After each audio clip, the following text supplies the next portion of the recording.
Good evening, ladies and gentlemen, boys and girls of all ages. Well, I shouldn't say all ages. There is a warning. Viewer discretion advised. Not only may you hear words that are adult content, you might hear some phrases, some songs, some things of that sort. Please remember, this is all highly educational. So before we go ahead and proceed, make sure you have on your helmets. Buckle up and keep your arms, limbs, and legs in the moving vehicles at all times as we go ahead and roll with Tony and Glenn into talking some shh. Oops, did I say that wrong? Let me try it again. Talking some shh. IT with Glenn and Tony. Take it away, boys. We need helmets now, Glenn. Crash helmets, no doubt. That way we won't have any injuries, because no injuries on the field. Can't have that. That would be a bad way to start the evening. So how you been? Good, good. I thought my hair was a helmet. I have enough. It's probably gonna. Your hair would keep you a lot safer than my hair would keep me. Hey, where am I? I'm not even there. I'm over here. That's why. See? Yeah, my hair is not doing any protecting from me. That's for sure. You got a built-in helmet. I got these, and I got a very thick skull. That's for sure. Yeah, my headphones would protect me if I fell. Yeah. I'm unlikely to fall when I have the headphones on, though, because I'm not wireless, so I'm not getting more than this far away. So I'm not going to get. I'm not running anywhere. That's for sure.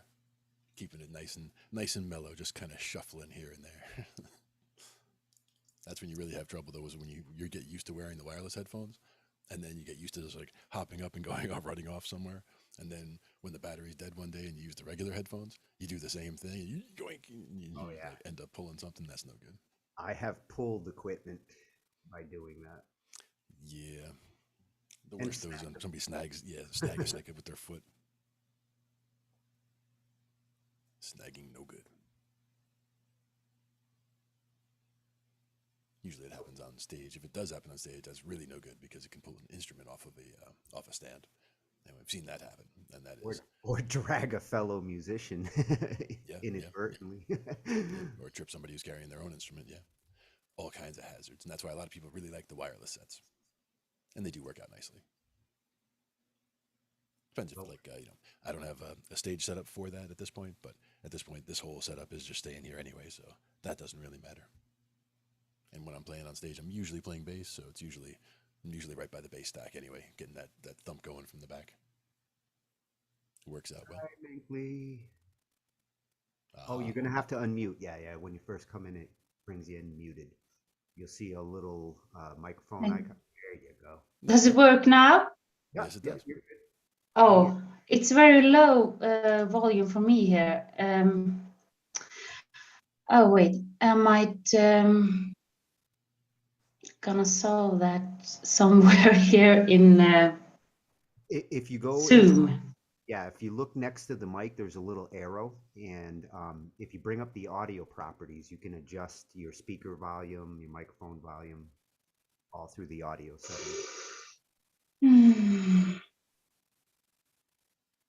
You're on the computer? Yeah. Yeah, in the bottom corner, there's a microphone and a little arrow next to it. Yeah. Audio settings. Now? Yeah? Yep. Bring up the audio settings, and you'll be able to adjust your speaker and your microphone settings. Okay. Oh, I should wear headphones, I think. Headphones do help. Yeah, because I think it's on. But I actually have some in there. Headphones definitely help. Glenn's just sticks. Yeah, I'll try like this, and then we'll see. Do you hear me? Oh yeah. Yeah, you hear me?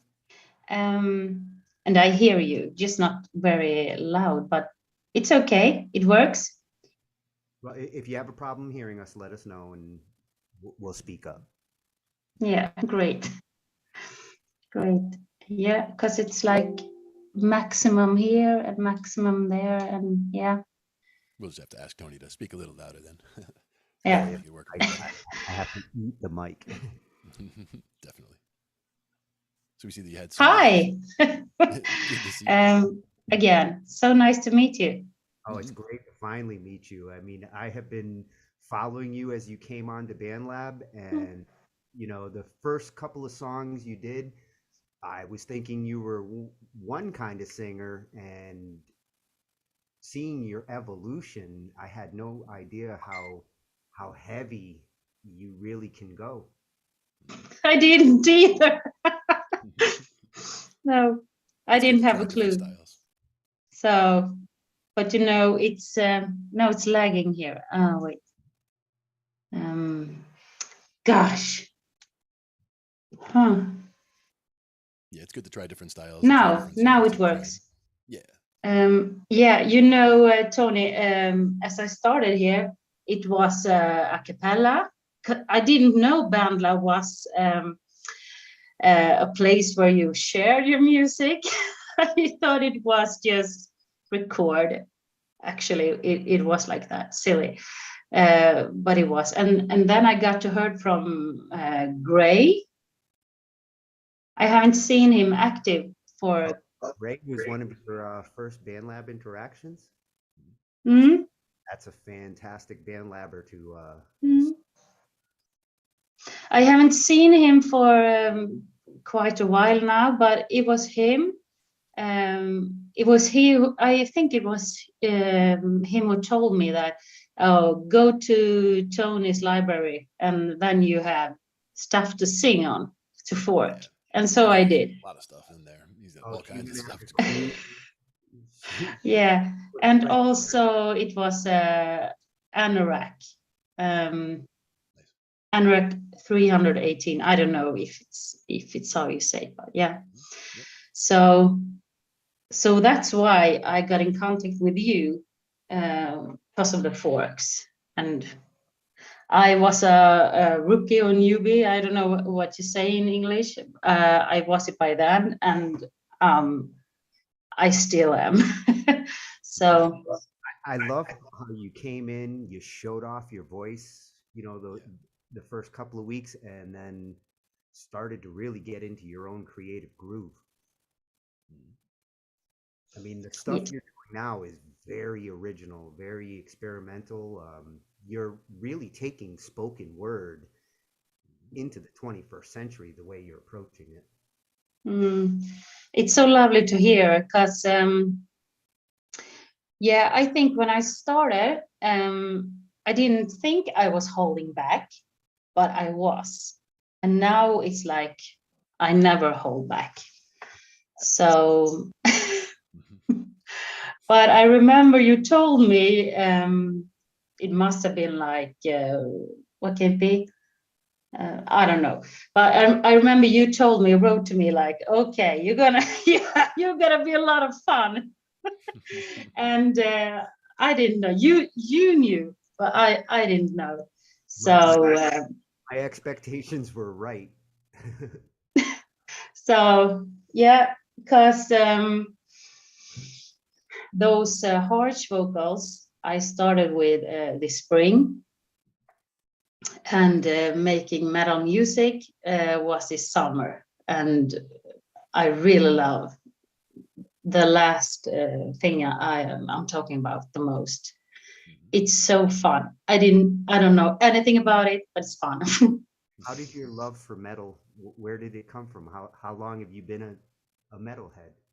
Yeah, that's really fun, because I'm grown up with Metallica through my bedroom floor. My brother listened to them, and yeah, and Got your metal through the walls. sorry. You got your metal through the walls. Yeah, might be what it's called. So and and then he moved out, and I got his records, you know, CD records back then, and I love lyrics, so I've always been listening to music and reading the lyrics meanwhile, and that's about it. Really, I don't have any other influences, like huge influences in metal. Started with Metallica. Yeah, it's That's weird. I think it's here. It's like the love came back to me when I started here in BandLab. I've always enjoyed metal, but it's not that I know anything about it, actually. But now I'm really influenced. It's refreshing to hear how you experiment with it. It's very different than the traditional metal that you might hear on BandLab. It's got a lot of industrial, the mixture of spoken word with it. It's a very unique sound. Thank you. And that might be because of my lack of knowledge, I think, actually, because or you're just going at it uninhibited. You're not trying to. A lot of times with metal musicians, they try so hard to be a certain formula, a certain sound, that they don't experiment. They just try to duplicate. Yeah. Okay. I get you. Because yeah, I don't do that. It's like I'm just going into my relaxing bubble. It's like it's my place where I relax. So then it's a puzzle. It's a puzzle. So I find sounds I like or love, and put them together as I want them to sound. And but of course I got influences. It's like when I started in BandLab, I started to listen to metal artists, and I really like the sound. So of course there's where my influences from. Plus Metallica and a little random stuff. But I think so. Yeah, definitely industrial. And you are I think so. You are a strong word writer. Like, I think you're a poet at heart. And oh, thank you. Oh, I'm so happy to hear that. So happy to hear that. Because the first thing I noticed when I started hearing your originals, it was, wow, great lyric writing.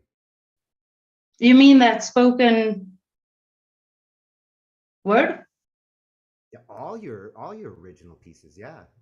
Yeah. Okay. Oh, thank you. Because I'm a writer. As I see myself, I'm a writer, not a musician really. I didn't know about that. So, but a writer I am, and or writer, but I've always loved to write in Swedish. So that's complicated because you know, it's not my native language really. But I was thinking, why not? Yeah. How difficult do you find it to translate between Swedish and English to? Yeah, you know, our friend Google, Google Translate, I use that. When it feels too complicated, I use that. Sometimes I just go with that, and then I read, and then I notice here's really wrong, because it is sometimes. So I always adjust, do adjustments after translation, but yeah, that's how I do it, because I can't find that more complicated words by just write them in English. So that's why. Sometimes the Google translation doesn't really complement phrasing or context of words. When you're dealing with different languages take different approaches to how they say things. Yeah. Yes. So it's a gap there sometimes. But what's beautiful about poetry is that it can't be wrong, never. So that's kind of what save it. So a weird sentence is just a weird sentence, and that's the way I looked at music too. It's like no rights, no wrongs. So I never hope. As I said, it's my space. It might be the only space where it's allowed to just let it all out and just don't think about anyone else or anything else. So that's adorable. And then I'm talking the music, the music making, the vocals, either clear ones, screaming, growls. I don't growl that much. I don't think it's proper growls, but and writing lyrics. So yeah, it's freedom. I really feel like it's freedom. That's what it should feel like. Yeah. Yeah, isn't it? Yeah. I think we're many people sharing that here in BandLab. Yeah. That's what's great about having the multiple languages. You can choose a phrase that fits best in one language, even if the rest of the song you're trying to translate into the other language. That way, because some things don't really translate well, so there might be a certain phrase or a certain nuance that you're trying to get across that does work best in the original language. So I would even put things in that's a tricky one. And also I don't know if it's called the accent or where you like put the pressure. Right. I hear when I in my spoken words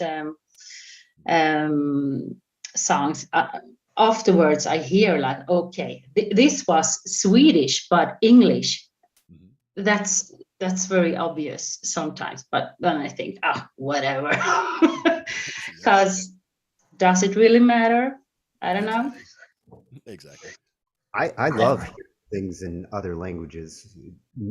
Vocals really can sound different when you start going across languages. Each language complements different styles of music. Yeah, absolutely. I agree. But it's like Sweden is. I'm from Sweden. I live here, and it's a great music export land. Did you know? It's the third in the world.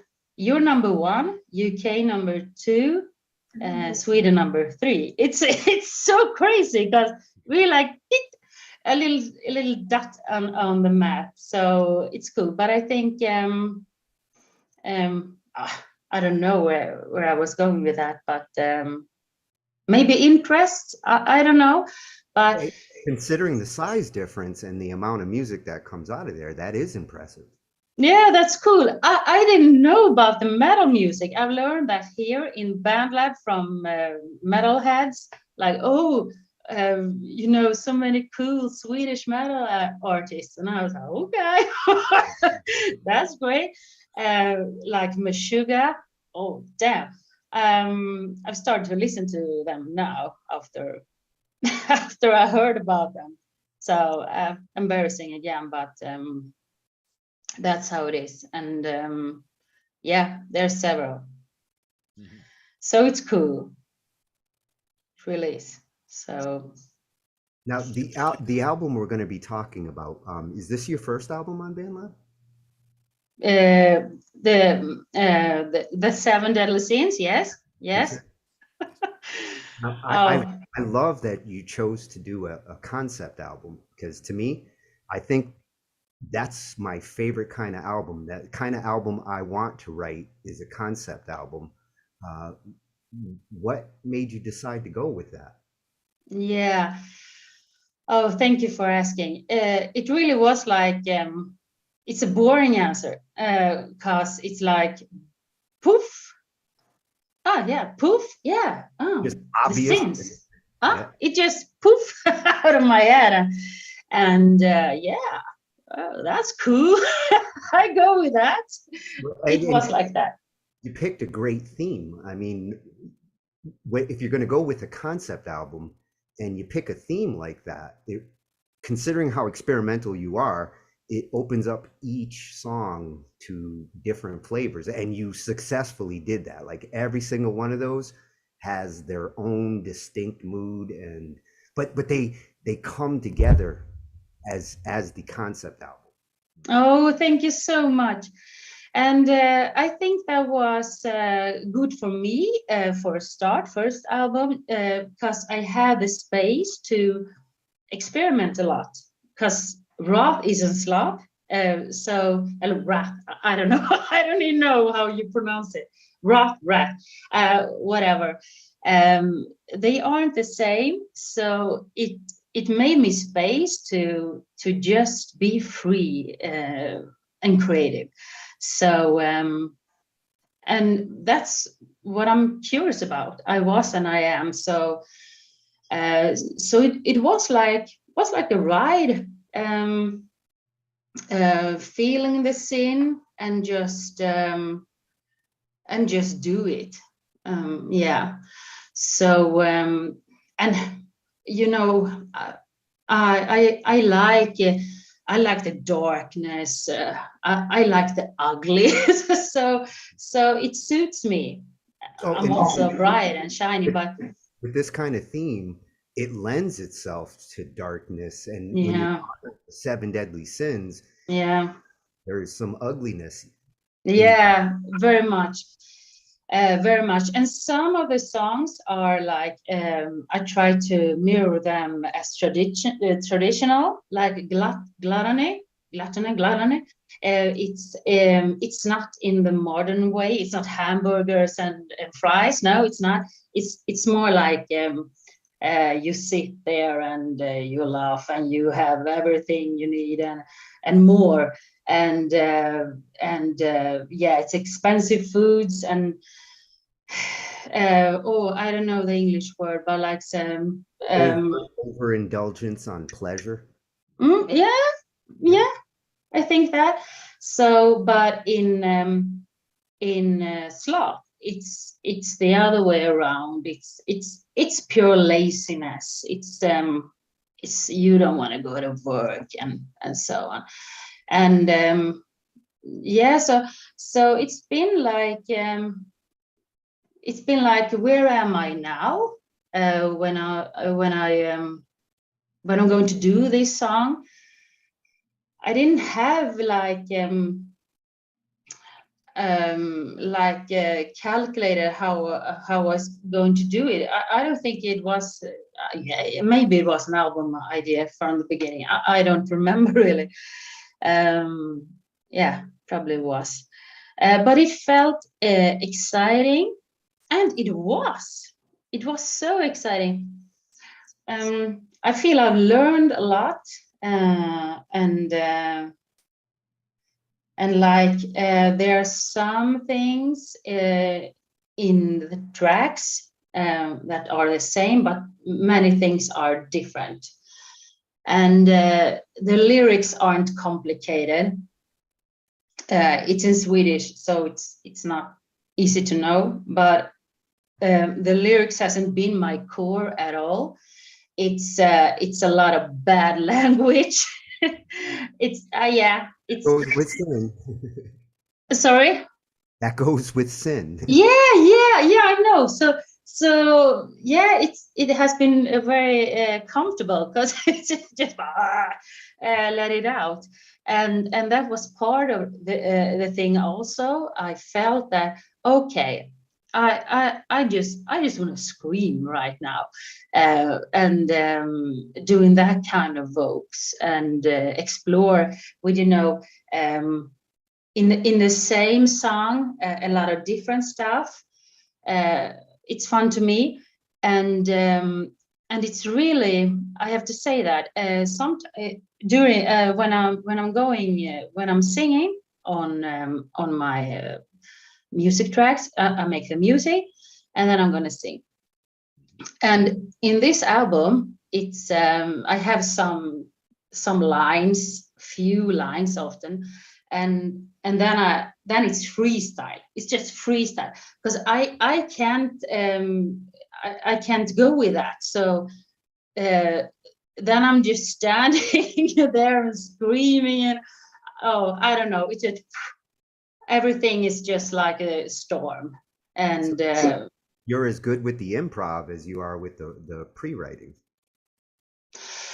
thank you. And I think that was what happened, because I felt after these 7 scenes, I felt like, okay, now I've done this, and it felt very extreme, and I just felt like I don't feel right now. I don't want to scream anymore. Yeah, it was like that. So you I'm got gonna it. take a little pause. You got it out of your system. Yeah, I think so. I was a bit tired of sounding angry and aggressive and feeling angry and aggressive. So that's why I chose this other path that I'm in now. It doesn't mean I don't do other I don't do stuff like the 70s. I still do, but this is the thing now, because I wanted to focus on making the metal music and writing. And then it came to my mind, okay, so I don't even have to sing right now. I can speak.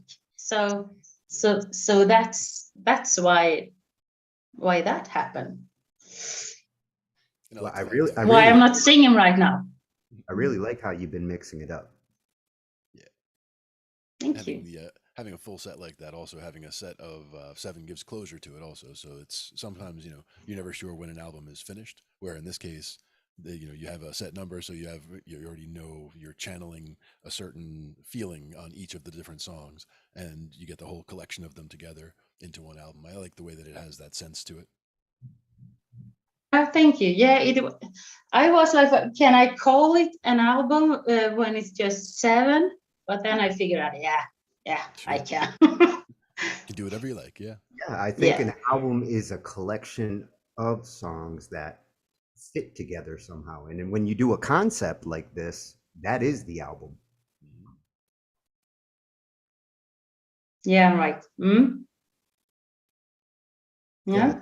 Let's actually take a look here so people see what we're talking about. Yeah.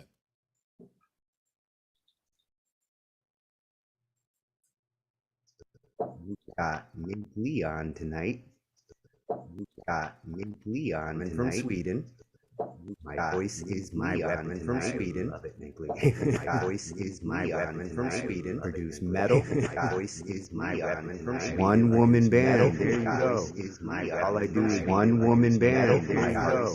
Sing several genres. One woman band. Oh no, it's lagging. One woman band. Oh no, it's lagging. One woman band. Oh no, it's lagging. One woman band. Oh no, it's lagging. One woman band. Oh no, it's lagging. One woman band. Oh no, it's lagging. One woman band. Oh no, it's lagging. One woman band. Oh no, it's lagging. One woman band. Can you hear okay, maybe? Oh no, it's lagging. No. Can you hear okay? I just hear the same thing. No. I just hear the same thing. No. You might have to share it, Glenn, because I might be looping when I share. Yeah. No, it's normal again. What should I do? No, I think the problem there is that the way I have my sound routed, when I share screen, my sound actually comes back to you guys. Gotcha. Let me do it this way then. I'll go ahead and share Okay. this side. So what am I gonna do? I'm going to Glenn, share it from here. Glenn's got it set up so he can bring up the screen. Yep. Just Okay. need a second here to click this one over here. And we'll see this one shouldn't have any looping going on. And should already have the 7 deadly sins right here. Yeah, she Question makes it is- nice and easy. It's right in her pinned post. Yep, exactly. And this is on Pride. How do you pronounce the name in Swedish? If that's what this is here. We were debating that. Högmod. Had mood. Horrible attempt, I'm Precis. sure. Bra. We were Good. both wrong, Glenn.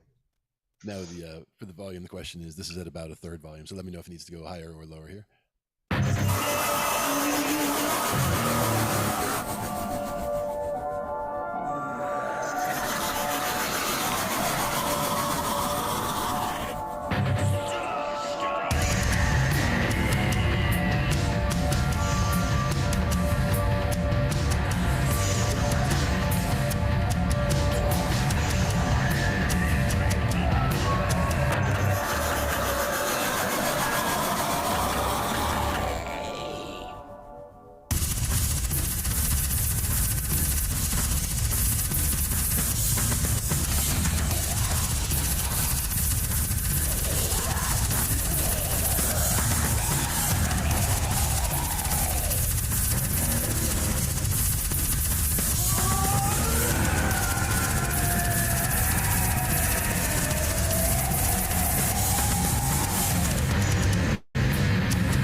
Världshärskaren.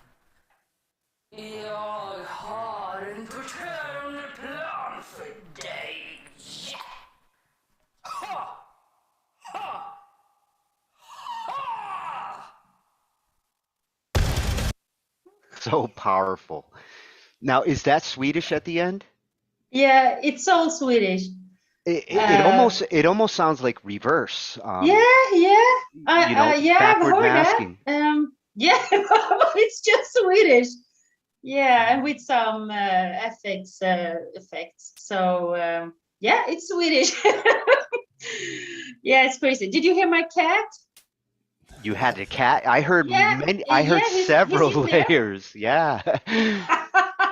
Nice. Yeah, he wanted to join. It's Metal Monty, my Oh, cat Monty. you Yeah. got a Metal happy Monty. accident out of your cat. Yeah, I didn't have the heart to cut him off, so he's Better, there. better than having a train come by or a plane go by when you're trying to record. Sorry? Better than having a train or a plane come by when you're trying to record. That's no good when the sound gets in like that. But a cat's No, always welcome. we get a lot of those. Apparently, there's trains next to all of us. Yeah. How do we pronounce greed? Girighet. Ooh, Girighet. that's a tricky one in Swedish. Mm, yeah. But it's just like you said it, yeah. All right. And here's all about the drums. I went like all in drums. Oh, it's gonna be drums. So yeah. Oh, I wanted it fast and very much. greed is one of the big sins. It's the one that Yeah, most yeah, people fall under. Fast and powerful agree. drums. Did you put these in certain order, or did I you just was kind like, of do them oh, as? how I'm gonna put them, because that's a problem. So I solved the problem by not taking what do you call it? I didn't have to choose because I read about it, and this is the order. Yes, So, yeah, that's so what I was wondering, because like when they're pictured, they tend to be in yeah, a certain order, yeah, and I don't and know if it's based on worst to worst. no, I don't think so. Well, I don't know actually. No, but this is how they put them. This order, so it solved my problem, but isn't in this order. So, but yeah, this is it. Well, and they do kind of relate to each other, like you mentioned earlier. Some sins contrast each other. Yeah, I think that pride and greed has and wrath. Do you say wrath? Well, the one that You I say was wrath, but thinking was Wrath, depends on the sloth. intent. wrath. Okay, great to know. Yeah, When you were talking about wrath. gluttony and sloth, they're kind of two opposite extremes in sin, because the gluttonous one might be overindulgent and Mm, over ambitious, whereas the sloth is the complete extreme other side. yeah, yeah, and it's I I thought it was easier to make gluttony, but gluttony was the first one I made, and I was like this. Oh, if I'm gonna try strings, I haven't tried strings ever, so I try that. So that's with strings, some strings like coded, and slop was the most difficult to make, and that was my next last. Yeah, So, envy. so you took care of the easy kills and No, then got down to no, the I trickiest just ones. it's Yeah? it's No, that's a good very approach. it's random. It's a random. Um, I just did the one I felt for the moment. Yeah. So yeah, it's this is not my order. No. Well, it is a good order. Yeah, it's the right order, at least. And let's hear what it sounds like from greed. Yeah, we're going into Thank greed. you.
Wow, you really pulled the bass in there at the end. Yeah, I love bass.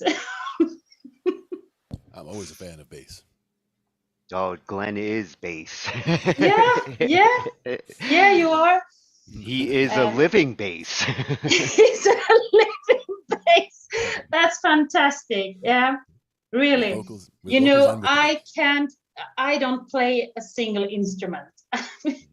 Well, you have a good grasp of them because one thing I'm noticing with your drum approach, you have that like pulsating drum rhythm, but you strategically put in the explosions, the big booms in a nice slow tempo that works good between, the high paced drums.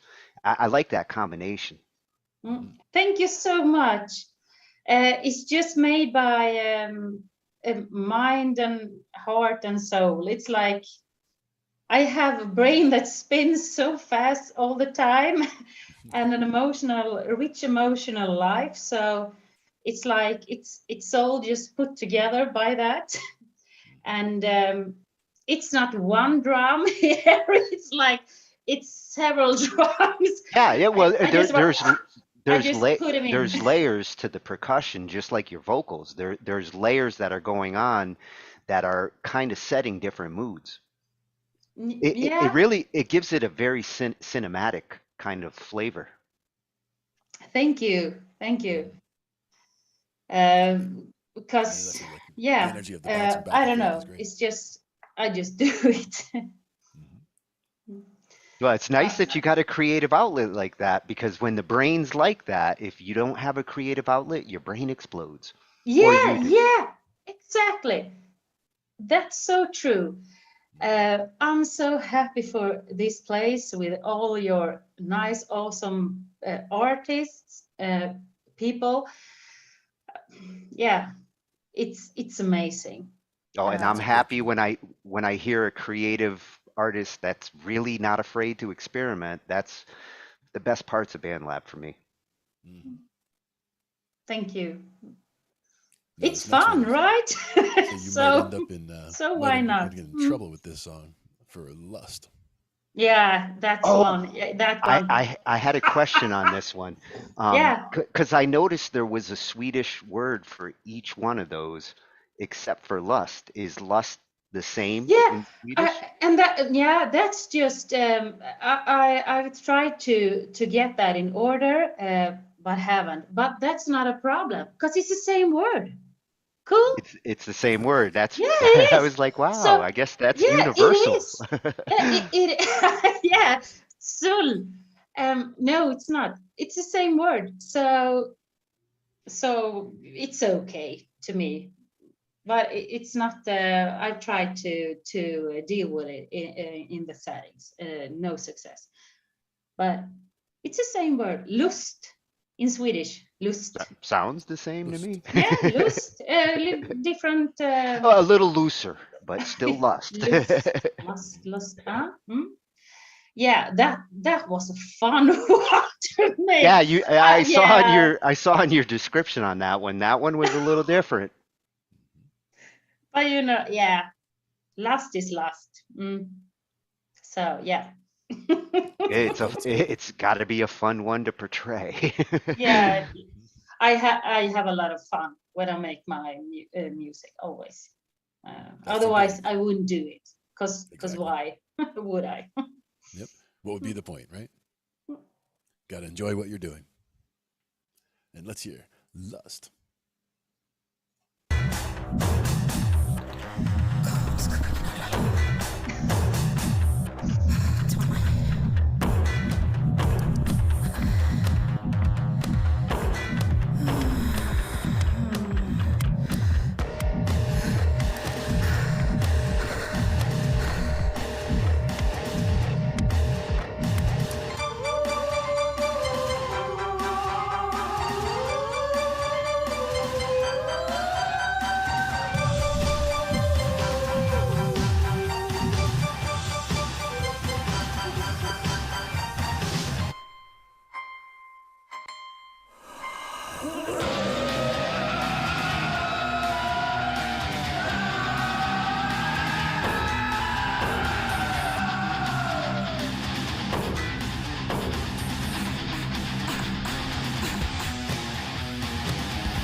again, it went out with the pounding hits.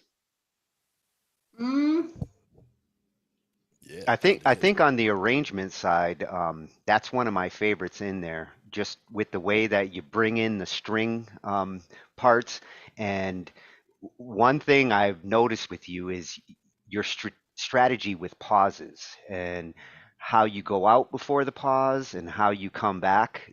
This one, you really see it in those moments when it just quiets down for a moment and then comes back harder. mm. Yep. Thank you. And I think this one in this album is like the most naked. Okay, that was stupid, but it's It the most. works. But it is. It's the most naked or most simple, created. It's not so. It's not so much going on at the same time in the music, and. But it has like some very distinct sounds that I wanted to. This shall sound like lust, and then I build the vocals to that because I don't know my vocals when I do when I make my music. The vocals were very lusty. Yeah, Yeah. and that was just by flow, and I'm often like this. I love to go from one kind of vocal, like here it's like here I go from different kinds of vocals to another, and that's fun. And I know that they could be much better if I isolated them, but then it would be like I would lose the like feeling and force. So I I can start. I can do one take and like okay, this was bad, and then I delete, erase. But then I often go with my second take. I start and then if it's not enough, then I go with my second take because I don't want to lose the emotions. Yeah. Sometimes the emotions come out on the first take, and the perfection comes out usually on the second or third take. You warm up on the first one, but that's also where you sometimes have the most feeling because you're trying to feel it out. Yeah. That can be where you find I the real heart agree. of the song there, yeah. That's why I don't delete any takes. If a singer's Exactly. going to give me takes, give me all of them. Yeah, you do. Yeah, cool. And it was like this before I started this spring making my own music, spring summer. I had just in Bella put on that red voice recording button. So this is a very exciting world to me. All these making music thing. So many Yeah. options, yeah. Yeah, so many options. Endless. Hmm. Now, was what kind of drew you for Envy? What was that all about? Yeah, That was the last one I created. Oh, Envy And was your final? yeah, the last one you final, the did? final. Oh, that's the word. Yeah, it was my final, and I think it's quite a lot different from the others. This sounds more like some or another track I've done before, but this was I wanted that poison feeling. So yeah, that was fun. The end, I think the end is, oh God, it's a mess. Luckily, I swear some in English. Otherwise, it would be been a disaster. But yeah. Well, fortunately, we put up a disclaimer. We said there might be language. Yeah. Well, with So our there will be shows, there language. will be. even accidentally sometimes. Hey, we're talking about the sins. Yeah, Language yeah, comes it's with sins. it. Sins are sins, yeah. And I shouldn't even try to take a guess at the pronunciation for envy, should I? Yes. Avund. A wound. Oh, it sounds even cooler in Swedish. Avund. Avund. All right, here it is. Great.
You really do capture the mood of each sin at the end of each song. Oh, this and I don't know. I think it's silly, but at the same time, I just wanted to embrace that, you're so envious that you're like crying inside. Yeah. That would be the one that I would have found most challenging to try to play along the bass for with the timing. It was very interesting timing on that, which is very cool. It was like kept me off balance a little bit, but in a good way. It was like trying to Yeah, guess where it was yeah. going at that I point. think I'm like always out of balance actually, but or I don't know, but often. Here's some other guitars. I don't know. I just felt for some, or isn't it like another style? That's what Yep. I feel, at least. I want this like it's like the, oh, I don't know the English word, but like, yeah, like oh it's going like slow and a squeezing or whatever. Kind of zooming through. Squeezing sound. Well, Mhm. another thing I've noticed with your sound, the industrial in you is very strong. When it comes to like industrial metal, is there an influence there? Because if there isn't, it seems like you have a lot of industrial metal No, in your of feel. course there's an influence. It's my favorite artist band here in Band Lab. Yeah, and that's Vertlos. Nice. Yeah, Vertlos, Krigkop, Vertlos. So that's there's I think my love for it comes from them, and yeah, I think that's it. And I also was on Rammstein this summer. Rammstein. Yeah, You just made Antiphone's day. yeah. As I used to say, I'm still in an amazing, awesome shock. And just let me be there because it was so cool. Nice. So yes, um, I like that. I like that. I think it's oh, I don't know how to put it. It's just a sound that speaks to me. I think that's it. And I think it was because Krigkopf was the one who told me or suggested, don't you make your own music? He told me. No, Good no. suggestion. Why should I? So that's the reason why I started. So I guess that's why it has an industrial sound, because that's my Well, I think the industrial layers in these are where there's the cohesion. Like this is where those hits and those explosions, and it comes from that industrial layer that you add behind things, and it really yeah. does. It gives you multiple flavors in your music. There was Some of almost it is like extreme vocals, and some of it is like industrial, and Mm, some of it is just pure experimentation with how a voice yeah. can go up and down. Yeah. Yeah. I think that's it with this album. Really, it's a fusion of a fusion Very much. uh, with an industrial ground, maybe. Uh, Now we were mentioning before about the how gluttony and sloth were kind of polar opposites. So this would be the gluttony side of the coin that we were coming up on next here. yeah. And My that's the first nice strings. strings. Your Wow. first string? Yeah, this is the first time I use strings. It's Nice. hysterical. Yeah, And how it do we was pronounce fun. gluttony? Well, you know what's funny is the way Full you sail? sing sometimes, you sing like strings sometimes, depending on the technique that you're using. Okay, huh? I didn't know that. How do you mean? Because Well, it's very exciting. the way you'll hold a note sometimes, Ah, especially on a backing vocal layer, it's almost like, you know, a cello or a viola just kind of playing that part behind it, but it's a voice. okay. Does it have to do with duration? Like it's a Um, long one. your attack and your approach for that Oh, particular it's vocal line, it feels okay. like a bowed Okay. instrument, but with voice. Okay. I think that's when I get in the mood. um, Nice. Now, how do we pronounce gluttony? frosseri. Frosseri. Mm. Ja, det är bra. It's Is that a good. That lot one of is a roll on the R? tricky one. Frosseri. Mm? Might be too much It's roll on the correct. Glenn's going to be speaking Swedish by the time we're Yes. done. R. At least 7 words. And one of them I'm cheating because it was English already. Well, if you know these words, you can get around in Sweden. Yeah. You'll get On good your start. own way. Mm. Let's try that one. Thank you. Låter super. Så jävla gött.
growl with the growl. Oh, sorry. It's just a fun because in the end, what I'm saying is foo, but in Swedish. So With a little shake. That foo yeah, was Matt, that foo was but king. I love the fact that the song takes you on a journey, even if you don't, even if you can't hear the words or don't know what the words mean in a different language, it still takes you on that journey the whole way through, and that's very cool. Oh, you feel the theme like throughout the sound. Hmm. I thank love you. your string implementation there. If that was your first strings, I hope it's not your last. I like how you approach it. Oh, thank you. I think I did them the wrong way, so that's why they sound so weird, and got to sound the way I wanted them to sound, actually. Because I've been thinking about those strings, and yeah, I hear that they are not correct. It's like disorder, what you say? A little bit of chaos almost. Well, Yeah, but that's how I wanted it to be. So yeah, again, you gave it a cinematic approach. Like yeah, you're kind of writing for like a theme music. Hmm. Like thank you you. can see a Yeah, scene going on in the background there with that music playing. Yeah. yeah. Hmm. So and that was my first one I made, and I hear now that I was um, focused on my vocals, because here's my harsh vocals much better than in the rest of my album. Well, But okay, I'll tell you, out of all these tracks so far, that's the one where I could see rap coming in. With that particular one, there's moments in there where you have rap opportunity. When the beat kind cool, of settles in, I could definitely hear bars. cool. I didn't have a clue. Cool, yeah. Hmm. Yeah, Cool. you've been covering all sorts of genres between these. Apparently, every genre is a sin. Hmm. Sins for every genre. Yeah. Every style. Now, wrath sounds angry. Yeah, that might have been the most easy one, because yeah, Yeah, it's sometimes anger is the easiest to express in music. yeah, It's what makes metal metal. yeah. Anger and So aggression. yes. So if I remember right now, it was like, okay, I know what that sounds like. But when I made the music, I wanted to make a twist out of it. I do that sometimes. It's like some bit of confusion. I think that this scene might have been better with a greed music, but I want to spin it an extra. Yeah. So So greed almost stole Wrath's thunder. yeah, yeah, yeah. Actually, exactly like that. So here's another. Damn This greed. is yeah. Here's another type of murder. And how do we Yeah. pronounce wrath? Is that vrede? That's probably close, but not close enough. It's like burning.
picture Now, that as like I see a Mad Max scene, like with them doing like the war drums on the vehicles as they're going into battle.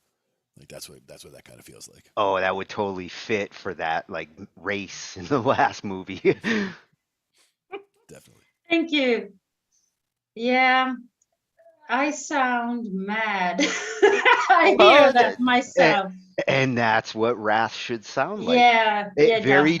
Very drum heavy. The way that you did the drums on this one complemented the Sin, like the little rolling drums here and there, just and then coming back in with the strong like felt like Wrath drums. Thank you. Very much. Yeah, and the lyrics are they are very aggressive here. So yeah, um, and this is one of my tracks that I feel that's very industrial. But do you think so? Oh, I think I think so. Yeah. industrial, like you've got it down. It's Yeah. it's a part of your sound generally Cool. overall. Oh Cool. yeah, it's like one of my favorite metals too.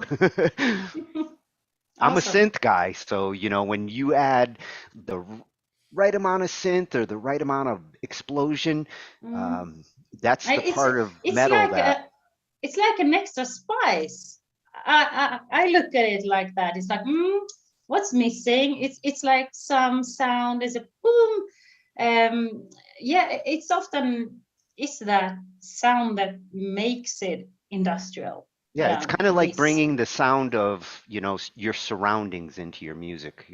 With Yeah. industrial, you hear a clank of a pipe or, Yeah. something that you would hear in the real world. Yeah, I have a great example of that. It's a bit silly, but in one of my spoken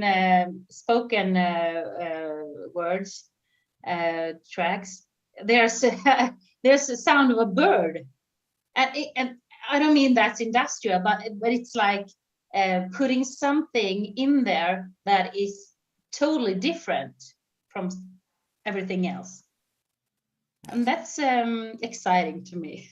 Yeah, bringing the real world sounds into the music sounds and bringing Yeah. the real world sound out of the music is very creative. And there's definitely all kinds of different sounds that you can pull out from different things. You were saying one was like, whether it's noises of, claps hitting things or whatever. There was one I always liked was the sound of like metal hitting one of those high tension wires. It's kind of like almost sounds like a laser firing, but like that kind of a sound. I always liked that one. Yeah, exactly. Now, Sloth is the slowest one, right? Like that would you would think that would be like the slowest tempo, maybe, or Yeah. the longest song, or the one that took the longest to do, maybe. It was the hardest to do. Most difficult. It's a hard Most sin. difficult, yeah. It's a hard sin to come to terms with. Yeah, it was like, okay, how I'm gonna do this. But then I just it was go with the flow. So Yeah, if there's one it was sin, fun. if there's one sin you're gonna procrastinate on, sloth would make sense. Yeah, and I think I made it number 6. Yeah, so I did that. It was right at the end. Right at the end. Let's hear how Sloth goes.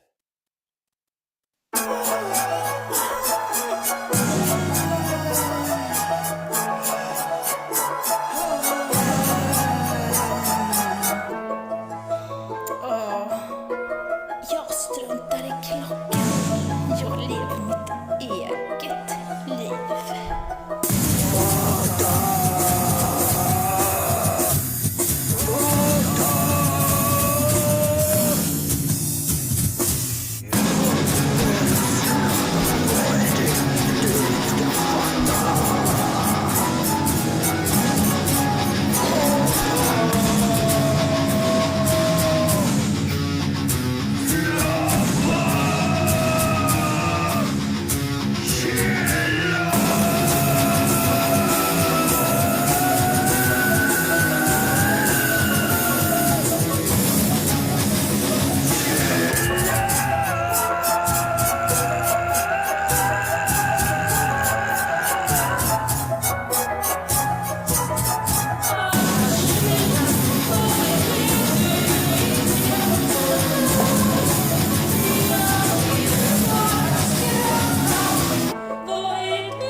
Jag gör med den precis som jag vill.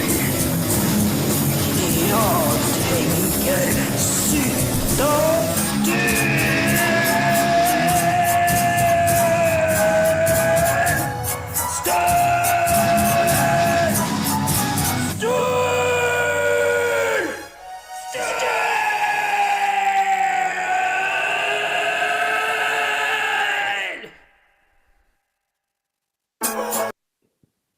Again with the emotional out.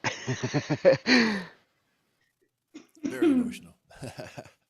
Yeah. Sloth is one of the ones that I would have the most trouble with personally. That's laziness is one of those things that'll get you. But that definitely didn't feel lazy in terms of the way the song went. But I definitely get where it's coming from. Actually, the contrast between the harp and the metal riffs going back and forth did kind of have that. It would bring you in, slow you down, bring you back, Mhm. slow you down. I like how you Mhm. implemented the harp. Oh, thank you. Because yeah, this was difficult. So it was like about the vocals. I think I thought that okay, I make one like lazy vocal style, you know, like Yoni and all that stuff I'm doing, and the other one is a protest to all this. I just want to be lazy, so angry if I'm not allowed to. So that's the vocal part here. And that is the sin that, like, these days we are really fighting with. You know, Every day. the internet is turning us into sloths. Mm-hmm. Yeah, because we humans are like that, right? Mm-hmm. And as In the technology makes ground. things easier for us, as things get easier, we tend to get even lazier when the option is there because then that can be taken care of by this, or I can do that with that. Different ways that are time saving, but sometimes it just saves too much time. And it's things that are just better done the right way, the old fashioned way, right? Yeah, it's True. nice to be able to go back to the old-fashioned way. With all these tools and things, it sometimes feels like, why do it? Yeah, it's just it's spinning too fast Mm-hmm. in some ways. Definitely Yeah. enjoyed the album there. We had the Seven Deadly Sins right there.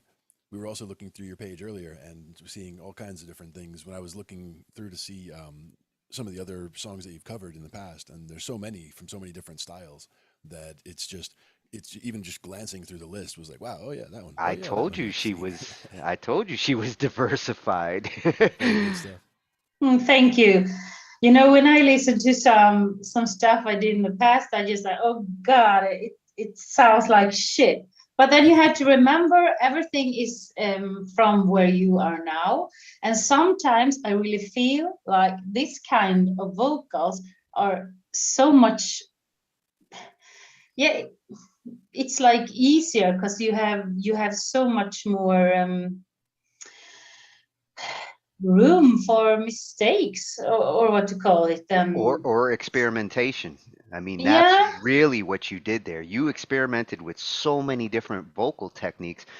Have you done vocal lessons, or are you just self learning? I'm just self-learning. Yeah. Isn't that's the beauty of voice. Like, Yeah. you don't have to take lessons to learn how to sing. But what I like about you is you're not afraid to try the techniques, and because of that, you're learning the techniques whether somebody teaches them to you or not.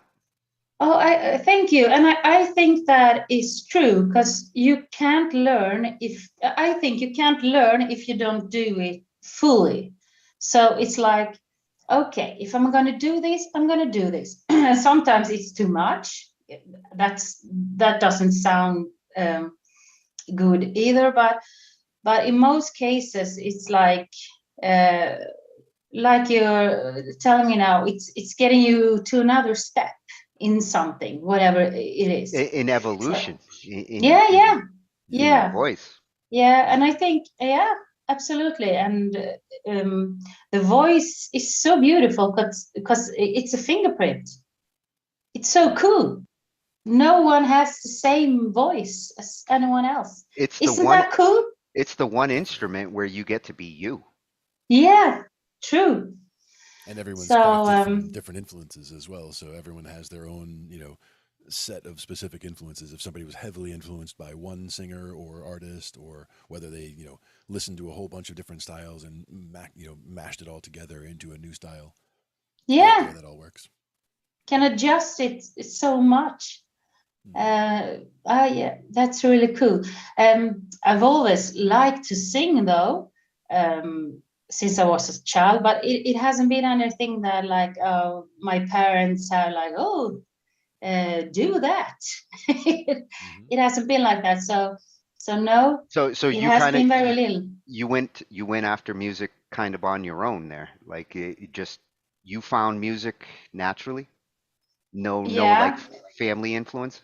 No, Was like no, that for me. definitely no family Yeah. influences. I didn't No. realize there was music out there until I actually started turning on the radio and listening to it. Yeah, yeah. Okay, cool. Yeah, because yeah, my sister played the piano, but it wasn't like that much, and my parents nada, no musical interest, and yeah, no, I haven't been singing so much, and I found that I've been missing it when I started now. In what is it, February Oh, that's a good sign. 2021? It's a sign that you were meant for it. Yeah, it's I'm like this. Sometimes I feel something is missing, and then I know, okay, now I need to, or now I feel to sing, scream, growl, or whatever. It's like something needs to go out of my body, mind, soul, emotions, and the same actually. Just the same happens when I'm sitting with my computer and produce music. So Yeah, it's an it's emotion. It's an emotional outlet. yeah, Yeah. definitely. And as we talked about before, I think we got that in common. Many of us Do you find yourself artists. starting a lot of projects and before you finish one, or do you find yourself starting a project and finishing that one before you move on to another one? That is a good question. Oh, that's, yeah, what an amazing question. Because I'm like this. Okay, I start, I finish. I start, I finish. Always.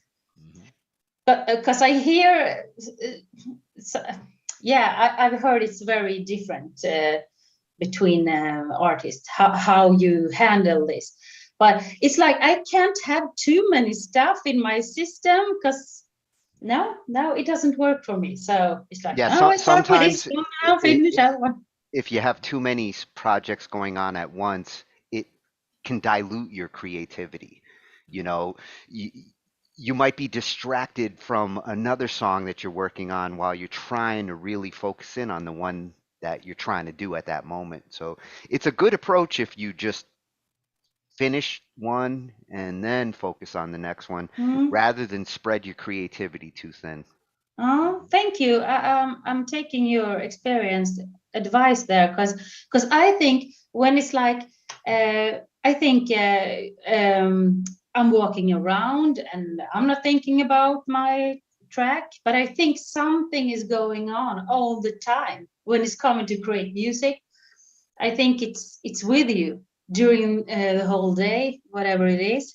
So to me, it makes sense. You might just be enough with one.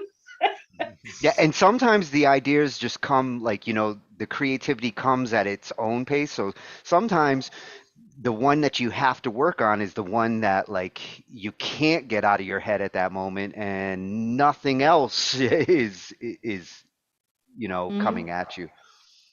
This is so interesting. And I'm just in the beginning of all these paths or path. So yeah, it's very exciting to learn about how do I work, how do other artists work. Yeah, it's so cool. And having BandLab as a resource there, I mean, you're learning to come into your own as a songwriter, as an arranger, as a composer, as a singer. Yeah, Doing a good job. Yeah, thank you. that's where for having the so many different projects, a lot of times if like you were mentioning having different moods or whatever strikes you at the time, like I could start up a project and maybe I'm feeling a faster song, so I'll start into it and I'll start getting it down, and then walking around a little bit while later I'm in a totally different mood, so I'll start a different project. So that's why I'll end up with a whole bunch of different projects that are all only slightly finished, like one part here or one part there, or just a sketch of an idea or just a few words written down as lyrics. But I like to get them into a project so I don't forget them. But then the main thing is I have to remember to get back to them. That's the tricky part. Yeah, and you hope what you left there is enough so that when you do go back to it, you feel it. You get back into that mindset that you were in when you came up with the idea. It's enough of a nugget to remind me and get me back there. Yeah. Yeah, many times I've had ideas where at the moment I was like, oh, this is going to be the greatest song I ever wrote, but I don't have time right now. And then I try to come back to it later. And, every day is a different mood. Yeah, it really is. So sometimes it's like that. It's gonna be today, or it's not gonna happen. Yeah, sometimes So I'm gonna do it that's today. the only way. Often I have like it's something just like I have like in my spoken metal stuff here that's current. What I'm doing. I love that you hashtag it spoken metal. I wish more would do that. It's the coolest hashtag there is. I don't know what to call it. I thought it was what it is. But sometimes I'm here at home and like, I'm talking to my son. What do you think about this? Because I'm doing a song that is about this. I wrote some lyrics because in this project now, the spoken metal, as I call it. Oh, go with it, girl. Then I'm here. It's the lyrics first, so it's the other way around. And then I talk some with my son. It's about this, blah blah blah. Not too because it's very bad subject, so not too much. But I tell something about it, and I'm like, what do you think about this? Boom, boom, chong, chong, something. No, Mama, yeah, I think so. And then I go to my computer and just like it's just having someone to to discuss the feeling. Yeah, to bounce the idea off of. Matter of fact, I was checking out some of the links that you had sent me yesterday before the show, and thank you. The one that actually caught me here. Let me bring this up. The one that I really enjoyed was the one that you mentioned. Your son had helped you with the instrumental. Yeah. And I thought this one came out so catchy. Like I just love the way you put it together. Okay. Oh, thank you.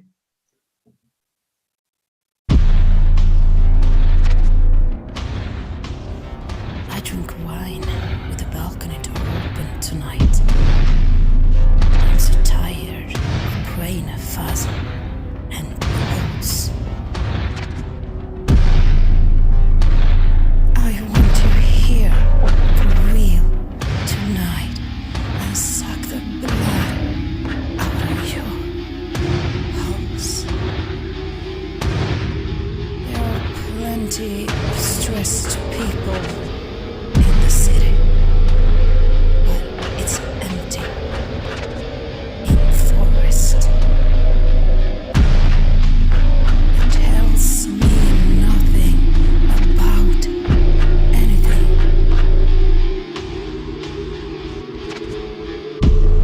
And light is out.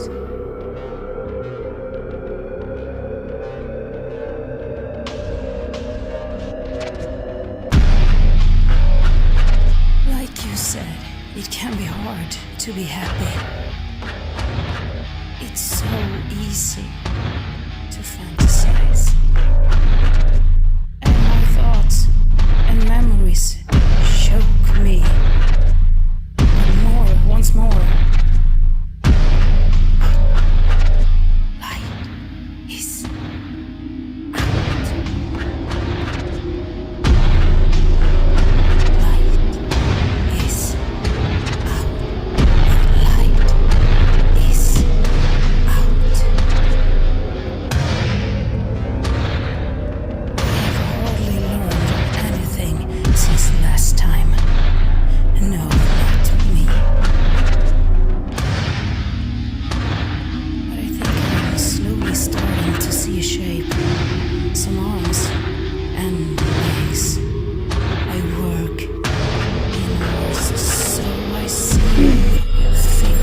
I think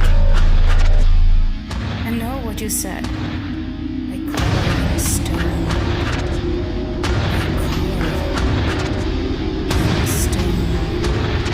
But I think I'm slowly starting to see a shape. Some arms and legs. I work inwards to see a figure. I want you here for real tonight and suck the blood out of your pulse. But light is out. Fail. That'll get your attention. Definitely. Carve in stone. Now, was that telephone ring intentional, or did the phone ring? No, it was a mistake. Yeah, it was. Actually, it worked. When I so heard it, I I was was like, like, whoa. yeah, should I do a retake? No, because then I would once again. Then I would lose my emotion. It's my daughter. She's it ringing actually the doorbell it with added her friend.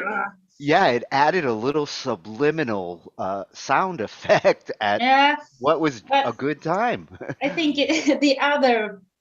the first time I think it does, but the next time I think it's no, it doesn't fit in. But whatever, it's art. Everything is allowed, and she made this song with me. I look at it that way. Actually, it's like with my cat. The co-star. You know, we're a family here, a little family, so small family, and things happens all the time. And here was with my son then. He was with me. He's not very interested actually, but, but I was like, Well, he's 8. He's 8, right? He's 8, yeah. Yeah, music's coming. Yeah. And he got to choose between some keys, and he got to choose between some guitars, and you know, 8-year-olds, they know exactly, no, not this one. I want this one.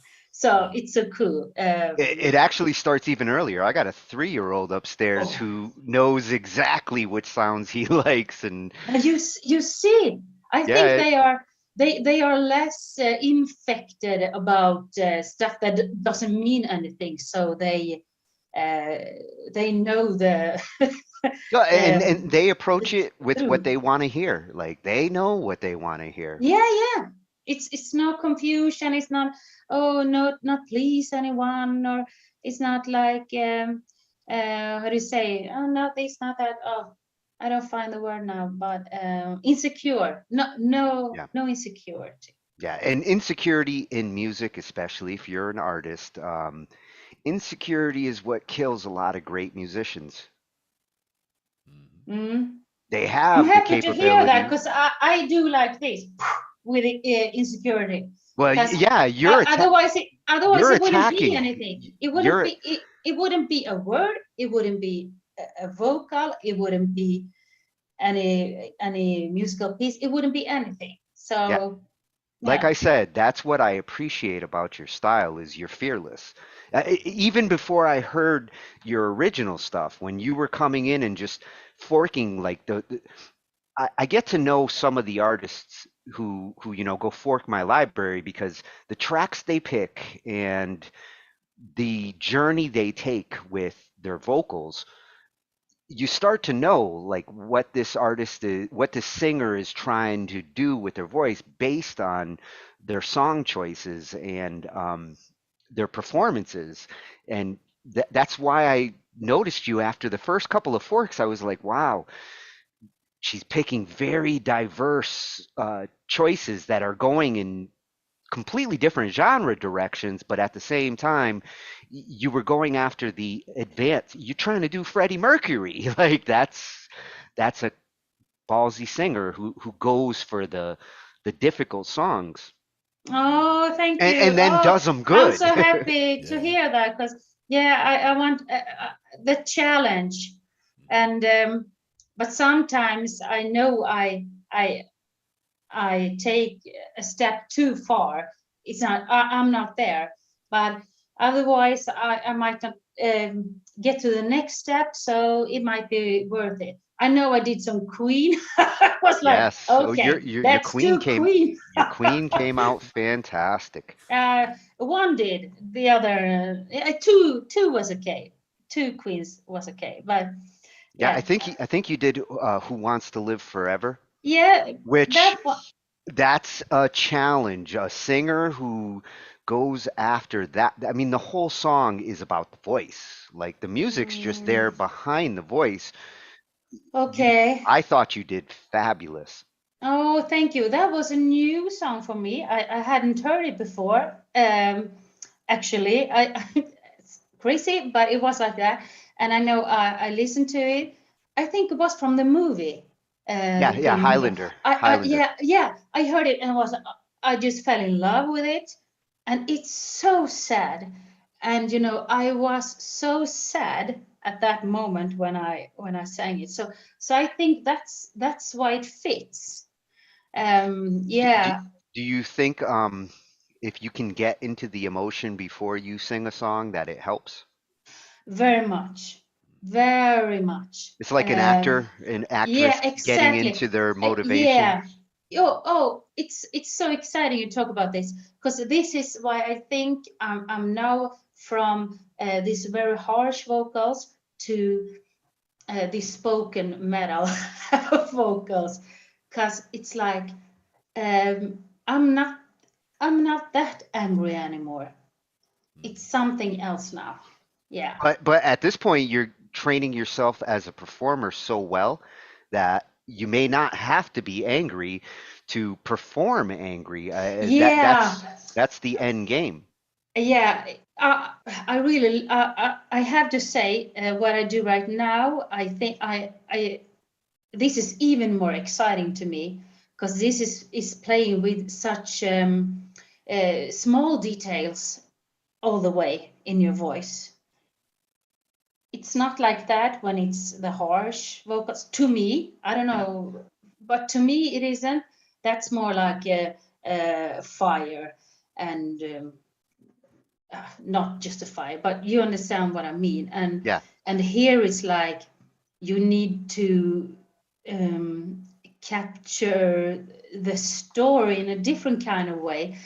And I should tell you, I'm a speech and language pathologist to my profession. So the spoken word, it's like a core for Yeah. me. So And this complements spoken word and singing. They really can complement each other. You have a bigger challenge with spoken word because you have to articulate and your emotion has to come out in different ways when you're speaking a poem than if you're singing. You can use a certain style and sound angry, even if you're not. yeah, But yeah. speaking, you have to sound angry in order to really emphasize when you're speaking. Yeah, I get what you mean. Yeah, and this is difficult when it's not your native language. It is to me because as we talked about before, it's like you should have put the pressure. I don't know the word for it on a certain word, and I do it on another word Yeah. because we have like in a sentence we do in different ways. Well, But and when you're talking different languages like that, emphasis in words start to emphasis. change, especially with Swedish versus English. Yeah. There's different emphasis in the Very same much. words. And there, I know myself that I'm not English there. But as I told before, I'm like, I don't want to think about that right now. I just want to think about the art and the poetry itself, because I think when it comes around, that's the most important. That you got the emotional expression with you all the way, and that's also it's you can't be just like a line, and you can't be too much. Yeah. You have to find a way through the music that makes the excitements in the right place. It's in the right places. It's so fun. Well, it's interesting that you describe it like, if you are a line in music, music has dynamics. Music is not meant to go that way. Music is meant to go up and down and up and down and up and down and up and down. Uh, Mm. Music is meant to move in its flow. So if you just are a line, people call that drone. It's drony, it's monotonous. It's Mm. You don't want to do that unless it's part of the sound, and even when it is, you still want to put dynamics around the the Mm. the line. Yeah, That's why because we have different instruments and we do multiple vocal tracks. otherwise we might lose interest, right? It's You might lose nothing it. You might lose impact. impact more. Yeah. Yeah, impact. Yeah, I get the difference between that. Yeah. Yeah. Well, impact is a good description for like your music has a lot of impact. That, getting those explosions, those hard hits, those swirling vocals that you do, your impact is across different layers for different sounds. And that's what makes great composition. Thank you so much. Yeah, it's just so fun because it's like yeah, this is it's just so much fun making music and sing. So yeah, I'm just so happy and honored, yeah, to be here. So it's Really.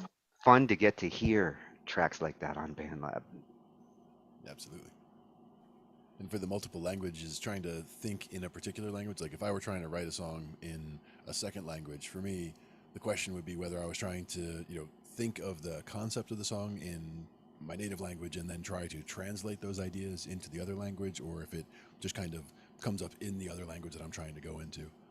That would be the tricky part. Yeah, that's complicated because yeah, before I did the other way around, but now I'm mixed because I have 8 spoken metal as I call them, and I thought it was 9. Apparently, I have hard You're to on your count way to from 1 9. to 10, so but it's 8. I figured out today, and they are also very different because it's just what you are talking about, Glenn. It's this how do I begin with the lyrics? Do I begin from my language or do I begin from the language that I'm going to present? And When you, sometimes there's a mix, sometimes it's one. when you're thinking in your head, do you think in Swedish or do you think in English? It's from Or time to is it time. blended? Yeah, it's blended. It really is. Yeah. But with my first spoken metal, it was more from Swedish. But now it's the latest ones. It's more from English. Yeah, it's a blend, really. It is. Yeah, it's so fun to play with all these words. Mm-hmm. Really. Do you find it And easier to with rhyme in one language than the other? Oh, good question again. Go, Glenn. Come again? Is it easier to rhyme in one language than the other? Oh, I don't rhyme so much. Maybe that's to make it easy to myself. I don't know. I have Well, one of my the friends. rhyme's not a necessity. Sometimes that gets in a poet's way. Rhyme and reason when it comes to Yeah, poetry. I think as well as my the Seven Deadly Sins album, this is so much exploring that I really have like, oh, okay, this song I put it this way, try this way, Mike, yeah, how's this gonna be? And next one, okay, I'll put it in this way, and there's another type of storytelling. In this one is from me. It's from me as a person. In that one is from him or her, and very different build up in the lyrics. Like it's a story, how much repetitive, whatever, come again Mm-hmm. Yep. parts it is, and I know there's probably a lot of rules about this. I don't follow any rules. I just write, um, and they are very dark, all of them. It's darkness. It's aggressive. It's like madness, insanity, anxiousness. It's no pleasant emotion at all. So I'm thinking when I write this, it might leave my body and soul. So I don't know. I don't know if that works, but a little bit perhaps. So so that's an instrument for that, I think. And What would and you say out of Sweden? What is the genre that you would say in music in Sweden is Swedish? pop. ABBA. If I think like Oh, I ABBA, think of ABBA course, is the of king of course, Swedish music. yeah. And we have Avicii also, but it's more house. Yeah, we have so many. Oh gosh, it's Europe. Let's rock. Euro, Yeah, Europe. yeah, Yeah, yeah, that's a big very one cool. these days. And Roxette. That's pop. You Oh, know. actually after ABBA, Roxette, yes. Very cool. Very cool. And we have Ace of Base. It was in the Oh, 90s. okay, you're You nailing remember? them. Ace of Base, yes, Roxette, Ace Yeah. of Base, and ABBA Ace of trifecta. Base, really good. They were totally something different, I Yeah, think. every song So was a cool. hit. Yeah. Oh, there's so many Swedish export artists. So I really, it's like stuck in my brain here now. But So you do get some good musical influence from what's around you. yes, absolutely. But most of the music here is in English. It's English language, as well as the TV and so on. But I think we have a lot of very skilled Swedish artists when it comes to lyrics. I'm the kind of person that listen as much to the lyrics as to the music, always. And to me, that's sad in metal music because sometimes I just don't hear it out. Yeah, sometimes they're not trying to put the words, into the music. They're just kind of trying to make sounds with the words, Yeah, but the words are kind of not the priority, yeah, which is a and shame. that yeah, it's a shame. But I get it. I'm the same when I've done my album. It's the same, and also it's while talking about that mixing. Gosh, what a thing, mixing. I never thought about mixing until I started mixing. I was And going to say you did a great job mixing oh, these layers together. There's a lot oh, of thank you layers so that much. you blended. But the last track you played, it's a lot of bass in it, and that's the most difficult, I Yeah, think. yeah. And Well, because that's bass and uh, drums always take because a little that one, extra love. yeah, I saw you turning up the volume, and I hear it too, that it's needed. So it bothers me, but it is what it is, and you learn along the way all the time. Well, So when you're a mixer, the best thing is if somebody turns up the volume. That's better than when they turn it down because if somebody turns up the volume, it means they want to hear it louder and more. oh But if you mix it wrong and they're turning down the volume, it means you oh put too much signal in there and they have to pull it back. So it's oh, I never thought about it like always that. better to turn up than to have to turn Okay. down. Thank you. Great thinking. Mixing rule 101. Okay, I Shoot didn't to have a make clue. them Cool. shoot to make them want to crank Yeah. up.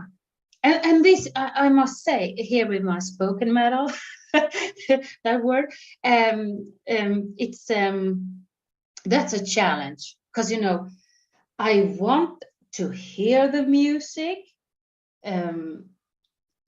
I don't want it to be too low, but you have to hear what I say.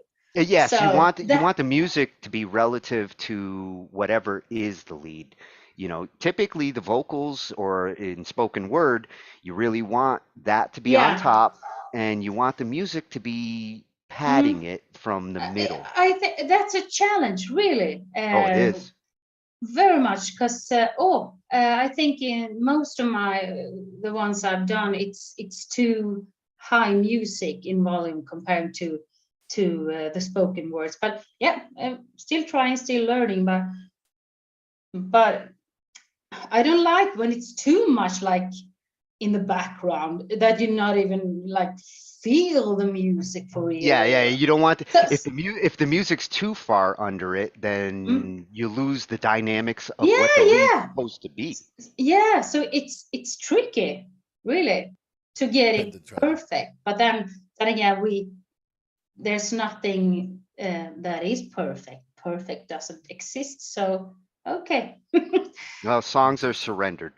try to get the words and the music sound like they belong together, but you still want to be able to clearly hear the words over the music, but still be able to clearly pick out the music through the words, and that can be very Yeah, challenging. Yeah. yeah, exactly like that. But it's also fun because when you do something like that, uh, when it's really needed to try to solve the problem, yeah, it's developing. When it comes to when you sing vocals, it does matter, but not as much. And in metal vocals, less much than in like pop vocals. To me, to me, it's like that. Well, in metal, a lot of singers these days are again simulating instruments. You have Yeah. singers who are singing like a guitar, and Oh, they're I just think it's so using their cool. voice, to sound Uh, like a guitar would, but with their voice. I think it's so cool. Mm. It's I think metal is the most exciting genre.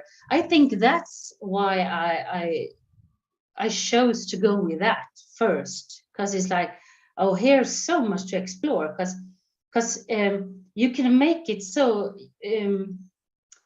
of course there are a lot of detailed and exciting genres or niches, or what I say, but in metal it's like it's allowed to so much to happen at the same time.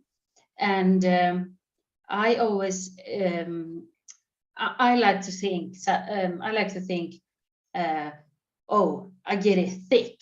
I get it as thick as possible, because Yeah. rich. So Yeah, and but I don't know, I haven't tried metal out. lends itself to energy. Yeah, When you're talking different music styles, okay. metal is a very energetic genre. If you feel Oh, it, then it's easy to dive in. oh, yeah. Oh, that's why it's just amazing. Um, I like to listen to metal when I'm very happy. It's the best, very happy music. I think it's like, oh, now I'm happy. Now I listen to this. And when I'm down, it's also great. So it's Yeah, like yeah, it works it on works. both moods. Yeah, yeah. And it's not like that with pop music, sad pop music. If you listen to sad pop music when you're sad, Yeah. you get even sadder. Yep. So that's a cool thing about metal. Yeah, if anything, metal would get me to exercise. Yeah, If I'm oh, gonna that's hit great. the gym, Oh, I'll I play want metal. that too. I want that too. I haven't got that effect yet. So I hope it's coming. Happy music, metal works fine, and so does reggae. That's another good one for getting a happy feel on. Yeah, Oh yeah. reggae Yeah, always makes me true. feel good. Mhm. Yeah, it's cool. Yeah. A lot of times I'll do a warm up with that with bass, whether it's reggae, sometimes it'll be that, sometimes it'll be blues, sometimes it'll just be random whatever, like jam band stuff I like to listen to a lot. So I'll just throw any of that on and just play along on the bass for, an hour or two just to warm up sometimes. It's a fun way to do it. Just trying to grab different sounds. That's the same Yeah. thing with different genres, whether you're jumping into, whether it's metal, whether it's, a totally different style that you're not used to. Sometimes even on the keyboard, I'll just throw on a different rhythm that I don't usually use and see how it feels, and just start working with that to kind of get an idea of how Yeah. it could work. Yeah, and I think that's great and natural when you want to find something new. I think it's very possible to find something new if you like, if you're playing metal and feel like stuck, then try some other genre, and you might find something there that's like breaking through in the metal. Anytime you're looking to spice up any of your music, going into other genres is a great way to like think outside the genre box. Yeah, We just finished a pop to metal contest, which yeah. very interesting Yeah, I results. love it. I love it. I haven't watched a show, unfortunately, but I have listened Well, to a lot of fortunately, tracks. the finals are going to be this Saturday, so It you haven't is. missed it yet. Oh, that's great. Because then I'm gonna, yeah, I have the opportunity to be awake then. Great. Is it, when does it start? Is it It's going to 9? be Saturday at 9. 9, Saturday, yeah. Try to stay awake. So then I'm gonna be able to see it. Yeah, it has been awesome to hear those songs, really, because it's like so totally different from the original, and that's Oh, so cool that you yeah, almost can't say it's the same song, and that's yeah. very cool to me. There, That's there, that's a there real were some cover to me. amazing, there were some amazing submissions when it came to translation into metal. Mm. That's the coolest covers, I think, when it's totally a new thinking. I like Reimagining the song covers in into a different general. So style, yeah. I like all music that sounds what I think sounds good. So there's no limits, right? Yep. I'll find that also if I'm trying to write a song and it's, I'm struggling with it, like I like the way the chords go together, but I don't like the way the song is kind of feeling or coming together. Just trying different rhythms, different patterns, different styles to see, maybe this song wasn't meant to be this. Maybe it was meant to be a country song, or maybe it was meant to be a pop song or whatever. Trying it in those styles to see if the song itself wants to be a different style, for example. That's cool. That's really cool. And I feel like it's the audience who ends up choosing the genre. An artist can say they're this, that, an artist can say what genre they think they are. But if the listening audience says, oh, you know what, that's a great country song, and that artist is like, I'm not country. Well, if your audience says that's a great country song, they're telling you what genre they're hearing. Oh, that's really cool. It's the listener That's that really exciting. picks the genre. Yeah, I've done that sometimes in my revision settings, because it's like I get comments on, oh, this is doom. This is okay. Well, I didn't have. BandLab doesn't give you I've always wondered like why they didn't like enhance the genre choices and have sub until I found out there's like 52 different styles of metal. It's like, okay, I guess if you're gonna put all of them in there, then your genre list is gonna get huge. Yeah. Makes it a little difficult to pick out, yeah. I always choose other. I don't know what half my shit is. It's often a blend, right? Why not? I'll usually Like, pick whatever the main one would be, and then whatever other flavors it might have, I'll have those in the hashtags. So, it might Yeah. be rock, but it might have 5 other hashtags in there of different other styles just to make sure that they kind of land in the right areas. 'Cause it Yeah, is that's the you nice can't thing really with the have it too much. hashtagging system. Like, now that people are starting to use the hashtags more efficiently, you're starting to be able to, you want doom metal? Hashtag doom metal. Mm. You will find some doom metal tracks. You'll It looks probably like also find some rap, but there'll be some doom metal in there. Ant is Yeah. not a fan there of the hashtag abuse comments there. Hashtag abuse, no good.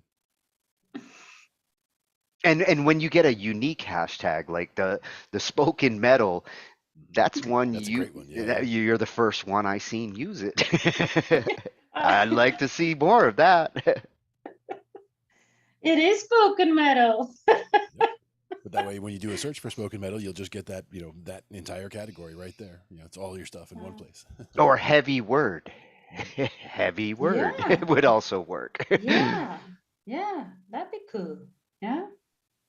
Yeah. So many ways. So many choices. Mhm.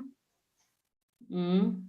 Like you said, a lot of times it is the listener that decides at the end where it actually belongs in terms of what style.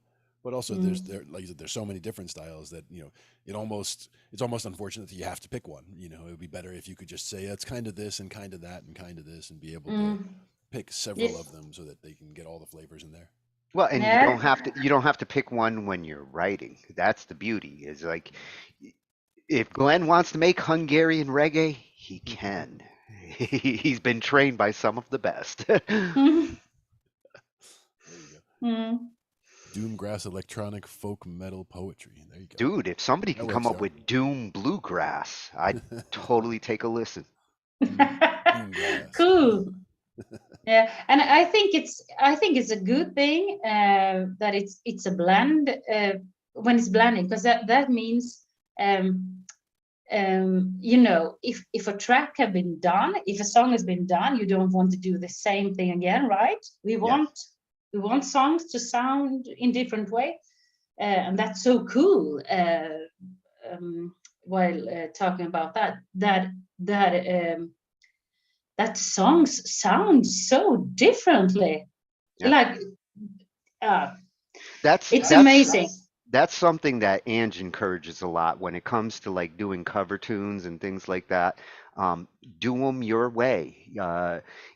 Give it your own flavor and find ways to go into other genre boxes. You're playing a pop song, but you can play it in a different style. Very creative. Or you can take words from one song and somehow cram them into another. She got a crazy gift for it. Songs together. Yeah, being able to mash songs is a great skill to have. And even just being able to play along with other things that you find something that fits with whatever it is that you're listening to, because that's where the arranging part comes in, like you were mentioning before, having all the different layers in there. Because once you have that first layer in there, it's easy to just have, okay, well, this is the way the chords go, and drop that in, and then you're done. But getting those extra layers and getting those little nuances in there, that's what really takes the time and the effort to craft the songs really nicely like that. I have so much to learn in all these theoretical parts, but it's fun. Oh, you're rolling along at a beautiful pace. Absolutely. Yeah. Okay. So I mean, really, from what I've seen out of you in less than a year, other artists that I've been on BandLab for about 3 years now, and that kind of growth in that little amount of time artistically is very impressive. thank you so much. I've just been having fun and do my thing, and as I told you before, it's I've done it alone. I'm kind of stubborn sometimes. I just want to, okay, let's see if I can. So that's been it. And I also get so insecure when it comes to collabs.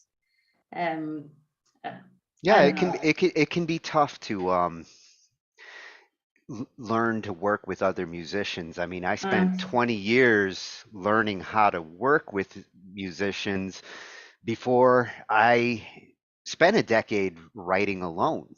And music is one of those things you can do alone, but the truth is you're not making music to do it alone. Artists who do things, paintings, music, they're doing it because for expression.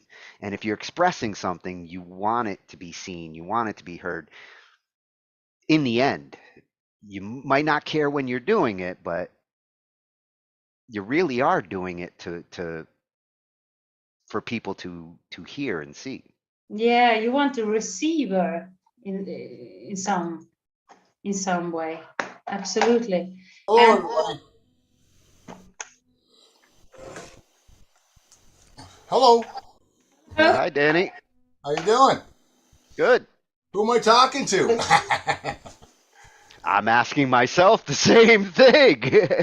Are you here to meet up with Ange? No, I didn't. SR asked me to come and join you guys. I'm Kemogen.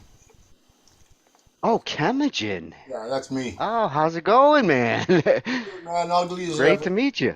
Yeah, it's good to meet you. Who are you? I'm Tony. This is Tony. Glenn. Oh, you're Tony. Okay. This is Minkley. We're finishing up an interview. Okay. Sorry to I don't bother I you. don't well I don't know if SR like let you know we're in the middle of an interview, so Oh, are you? Oh, I didn't know that. I didn't know what was going on. I don't know anything about these meetings. Yeah, nothing. This is new to me. well, Yeah. welcome to the Angified Zoom. Yeah. So what do you do on these things? Well, a lot like this. We check out songs and artists, and Hmm. It says here is inviting me to join a green room. What's a green yes, room? she's nudging you. Oh, she getting me out of here? She's bringing you backstage for a minute to have a chat. Oh, okay. All right. So I'll join her. Good to meet you. Good to see you, Kemp. Definitely familiar with the music, but I've never met. Oh, that's another metalhead. yeah, we have metalheads all over these rooms. yeah, it's great.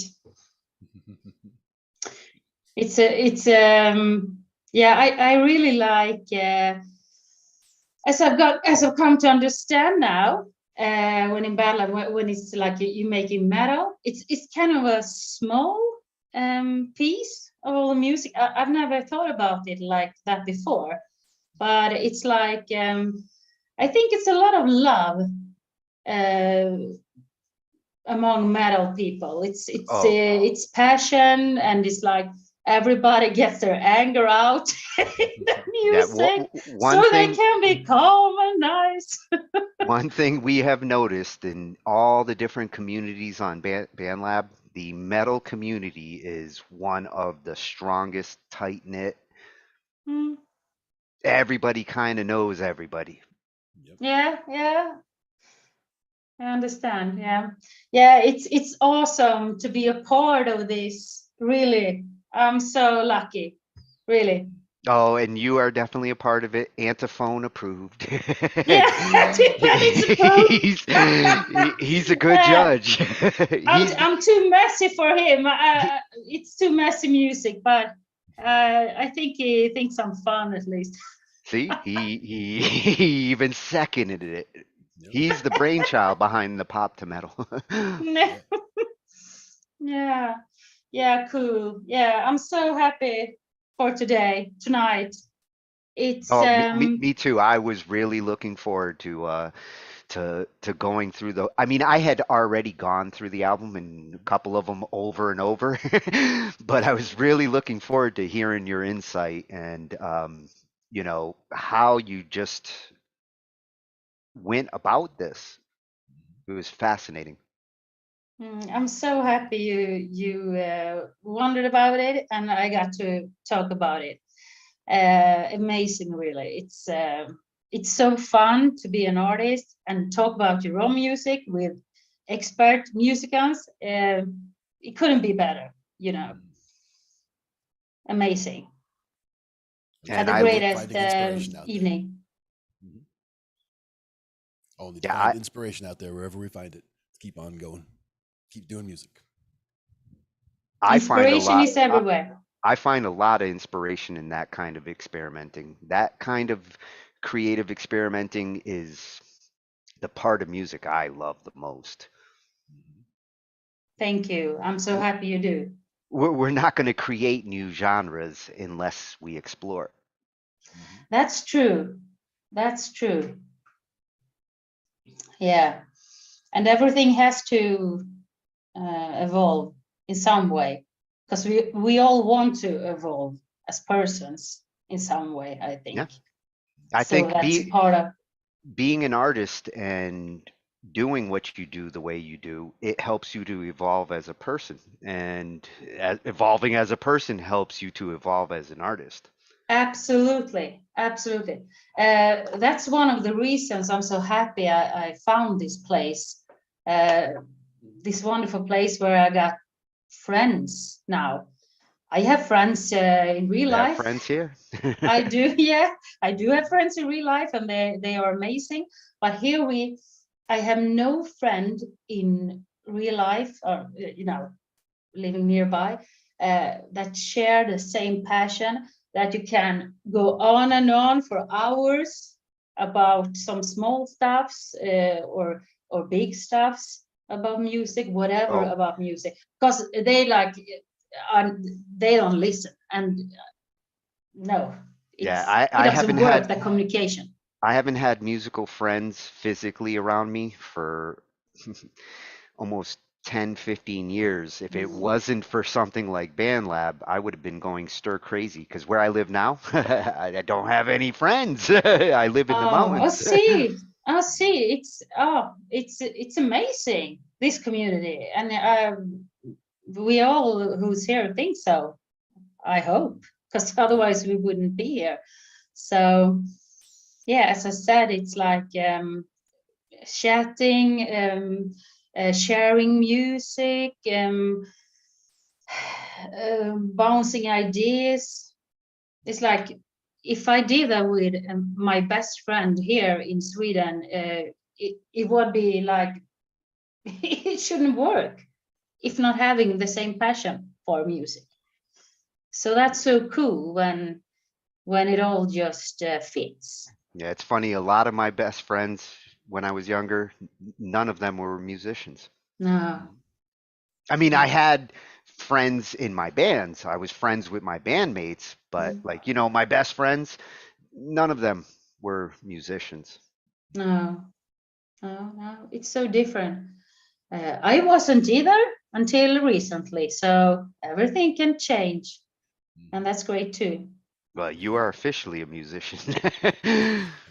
Antiphone said so. We're coming back to him. Yeah, it's the boss, right? Yep. Oh, it's lovely. And there's always good influences here. It's an everyday light. Band Lab. It's an everyday light for me. So that's awesome. So happy. So happy to be here tonight, really. And for us, it really is like an everyday light. With all the shows we do and the diversity across the days, it's like Monday we're in metal. Yeah. Tuesday we're learning. Wednesday we're whipping it out. Yeah. Thursday we do this. Yeah. So it's like every day. Isn't it great? Absolutely. Around Ange, it is. Now that you released this album, do you have plans already for the next project, or are you just taking it as it goes, seeing what you're going to do with the next songs coming out? For me? Yep. Yeah, what's next down the pike? Yeah, next one is my number 9 of my spoken vocal metals, or what do you want to call it? Well, at this point, you almost got an album of Yeah, spoken metal. I know. So it's 2 more to go until it's an album. And if I feel full when I'm done 10, then it's an album. So I don't know, but it depends on me. If I feel like, no, it's enough now, I'm done with this, then it's going to be 10 or it's going to be more. But I think it's going to be 10. I have lyrics for my next one ready. So I just need to get time to make the music, and then number 9 is coming. So yeah, it's going to be an album. Yeah, time is always the big obstacle when it comes to creativity. You can't speed it up and you can't slow it down. You just have to find the time to actually do it. Yeah, and it needs to happen at that moment, at that place where it's supposed to. Yes. It's going to be music. It's going to be music either way. Ironically, it's all about timing, which music is all about. Music is all about timing. So everything is about time. Yeah. Now we know. Yeah. It also comes down to how long on each song, where it's a lot of times some songs are just, they seem like they go together really easy, and then they mix really easy and they just come right out. Other songs, it seems like I'm struggling with different parts of it for too long, like in different sections. So sometimes it's a question of, being able to fight your way through it with the song, and other times it just seems like it comes out really easy. So that's where starting with the words or starting with the music, one way or the other, can sometimes make it a difference in terms of whether it's a complicated mix or whether it seems to fit together nicely right off the bat. A lot of times starting with something simple, like just starting with a rhythm and then trying to fit it from there, can help trying to get that whole thing started, for me at least. Yeah, it's so different from song to song or project to project. Yes, how it's supposed to be, I guess. Well, you've tried both approaches, right? You've started a song with words, and you've started a song with the sound and added words to it. You've done both approaches. Which one do you the prefer? 7 Deadly Sins album, it was music first, and Music now first? it's lyrics first, always in this. Yeah, so it's so it's different. Yeah, see me, I don't know if I have a preference. When I hear music, I tend to hear words in my head, and the music sings to me, and I feel like I hear the words that the music's saying. So I like that approach. But at the same time, if I actually have words I want to say, then sometimes I'm not thinking of the music. I'm just thinking, what do I want to say? And then you massage the words, you shape them to the music. Yeah. Oh, I totally agree. Because then, not any music at all, but if you like playing with the idea, if you have your words you want to say, perhaps you can put them in whatever music. And with the whole multi-language approach, how the words fit to the music, like Glenn was saying, like, does Sweden lend itself to rhyme? Some languages, the songs, they don't rhyme. The language actually is more like Latin. A lot of times, the words I don't haven't rhyme. thought about that. They just dance on top of the music. Oh, it's so cool. It's cool. We have different languages. English is one of those weird languages when it comes to music, because there's almost this like thought that like things have to rhyme. Just like in poetry, it's like, oh, if I didn't rhyme, it's not a poem. No, there's plenty of poetry styles that aren't about rhyme. Yeah. Yeah, your language is difficult in that way, because it's really not in Swedish when it comes to, I don't even know, is it the USA or the USA? How do you say it? I would say, US. It's something in between, right? It's not that one, not that. It's something in between. It also depends on which area. It depends on which area of the country also, because you get a very different answer down south than out west. Oh, that's good. So the accents are very different. Yeah, the guy from Boston is not going to sound like the guy from Texas. Oh, then I'm safe. Great. I'm coming to the USA this spring. Oh. Actually, I'm going to wave to you. guys. Oh, We're we way will back. way back. Is it a musical trip or a trip just for It's a vacation? trip to my brother. My brother lives in Washington, D.C. with his family. So, Nice. Oh, you're going to be coming yeah, to the East Coast. yeah, yeah. I've been there 2 times before. I love the USA. Mhm. Oh, it's amazing, really. Yeah, we can Sweden have. is great too. It's just like it's so cold and no one talks to each other Oh, I would and love stuff to go to like that. Sweden. But I would love to go to Sweden. yeah. Don't you guys have killer skiing up in the mountains? That Yes, we have. that's what I'm not much for it, but yeah. But it's a great country in many ways, social security and all that. So I'm happy to be born here. Absolutely. It's so cool. We get to know other countries by BandLab also. I have like friends all over the world. yeah, It's that amazing. that's been my biggest appeal with BandLab is meeting musicians from all over the world. You can't get that experience, playing with local musicians around you. Mm. Yeah. You can't get the kind of influence that you get. No, it's like I think it's like a stop. It stops somewhere that doesn't happen when you have the whole map. It's hard to explain, but I think so because I personally feel like okay, there has been a missing part, there has been a gap somewhere, and now I understand that this is now I have filled a gap by this international community. Actually, you filled a couple of them because Ange has been interviewing people from all over the world. We started with Greenland, we went to India, Australia a couple of times. You're our first Swedish Ooh, interview. cool. Yes. I'm gonna write that down. Yeah. It's amazing. We covered it, Ange. I You went need to to Sweden. you need to get a map on your wall there and put needles.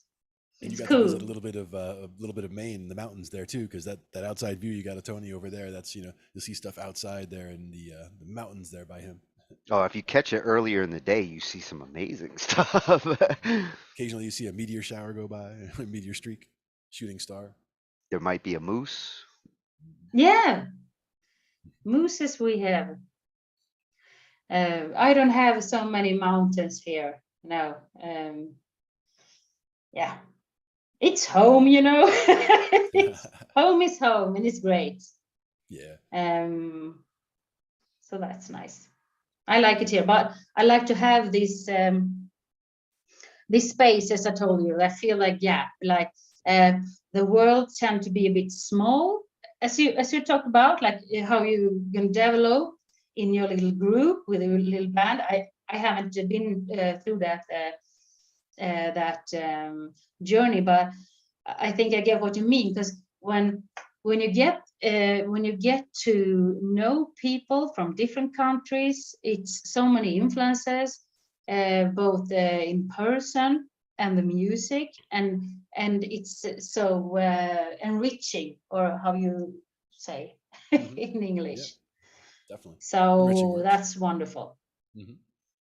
Definitely hearing how musicians see their country around them has been huge for me. Like, again, Antiphone. Gonna mention you one more time.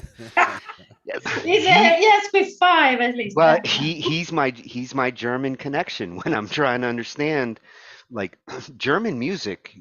Going back to the classical is one of those areas where music has flourished for hundreds and hundreds of years. Oh, And cool. what comes out of Germany for music is always something I'm going to be paying attention to. Oh, yeah. Same Cool. with Italy. Yeah. Very exciting, really. I have a special thing about German. I think it's something. I know many people think that, let's say, oh, it's not sounding nice, that language. It's like so harsh or something. Well, I German is a metal language. I mean, Yeah, listen it to it. It to sounds like yeah, metal when they talk. yeah, it's awesome. It's so solid. It's like every word has power. I love that. Emphasis. Yeah, every Yeah, word is huh? kind of like punching you. Yeah, it's fantastic. Mm. So there's charm everywhere. Mhm. Now, do you have other social media pages that you would bring people to other than BandLab, or would you mainly bring people to BandLab to find your stuff? I'm here. It's BandLab. Yeah, That's how I nothing am more. too. Yeah. Find me on BandLab. Yeah, yeah. Right now, I don't see any reason why I should be, on in Well, or if on you other keep platforms. if you keep developing albums like this, I can see a reason why you'd want to start putting that album out there for the masses should hear this. It will Mm. influence music. Oh, you're so kind. You're so wonderful. It's with this album. It's like I can't. For example, I can't put it in Spotify, for example, because you know I can't. My mom and dad can't hear my. They can't hear. It's like I I my do relatives. understand. It's not okay. I don't want it to be so. That's my bad. But current project is something else. So, but yeah, the future is ahead. So Oh, and yeah, let's see. But I have no doubt you will hit many genres and many different sounds in your journey. thank You've you. you've only just begun. Yeah, yeah, yeah. That's true. That's true. I don't know. Is it is it the most fun in the beginning? Is it to Hopefully, expect to? hopefully it always stays fun. Uh, When the fun gets taken out of music, I think that's when we have to step back and because if music feels like work, if you actually were doing it for a living, you might not be getting up every day being like, "Yay, I'm gonna go make music," yeah. especially if you're on deadlines and um, Mm, you don't want the fun to get taken out of music. But no. it's a tricky thing to match your expectations and what you're trying to do with the fun you're trying to have while you do it. Yeah. Yeah. That's why people say. Perhaps that's why people say you shouldn't work with your hobby because It, it's it good to takes. or at least separate them to some extent. Yeah. I could see myself working as a sound engineer and having fun as a pianist. Yeah. And if I didn't have to deal with the other separation of two creative worlds. Mm, absolutely. But for me, it's like this now, because I get the question sometimes. Oh, what do you want to do? As a, what's your goals and so on? And it's like, I reach all my goals. So Hey, that's good. yeah, I feel like that because like I didn't, I didn't ever think I would do anything of this. So it's like I'm just happy about that. And it might be a good thing because it might keep me relaxed. I think that's important when it comes to creativity. Yeah, Is relaxed. one thing we say all the time, or we hear all the time as well, is that for a lot of people, music is therapy, and Yep. it does relax. It lets you Mm, vent. It keeps your head from exploding with all those ideas. yeah. And when to create something, it's like let the creation come to you. Don't like Yeah. Don't try to force it. Yeah. run for the creativity. I always feel like, the ideas are coming at me and whether you're paying attention to them as they come at you, sometimes they'll whiz right by and Yeah. Didn't notice Mm. I had a good idea until after.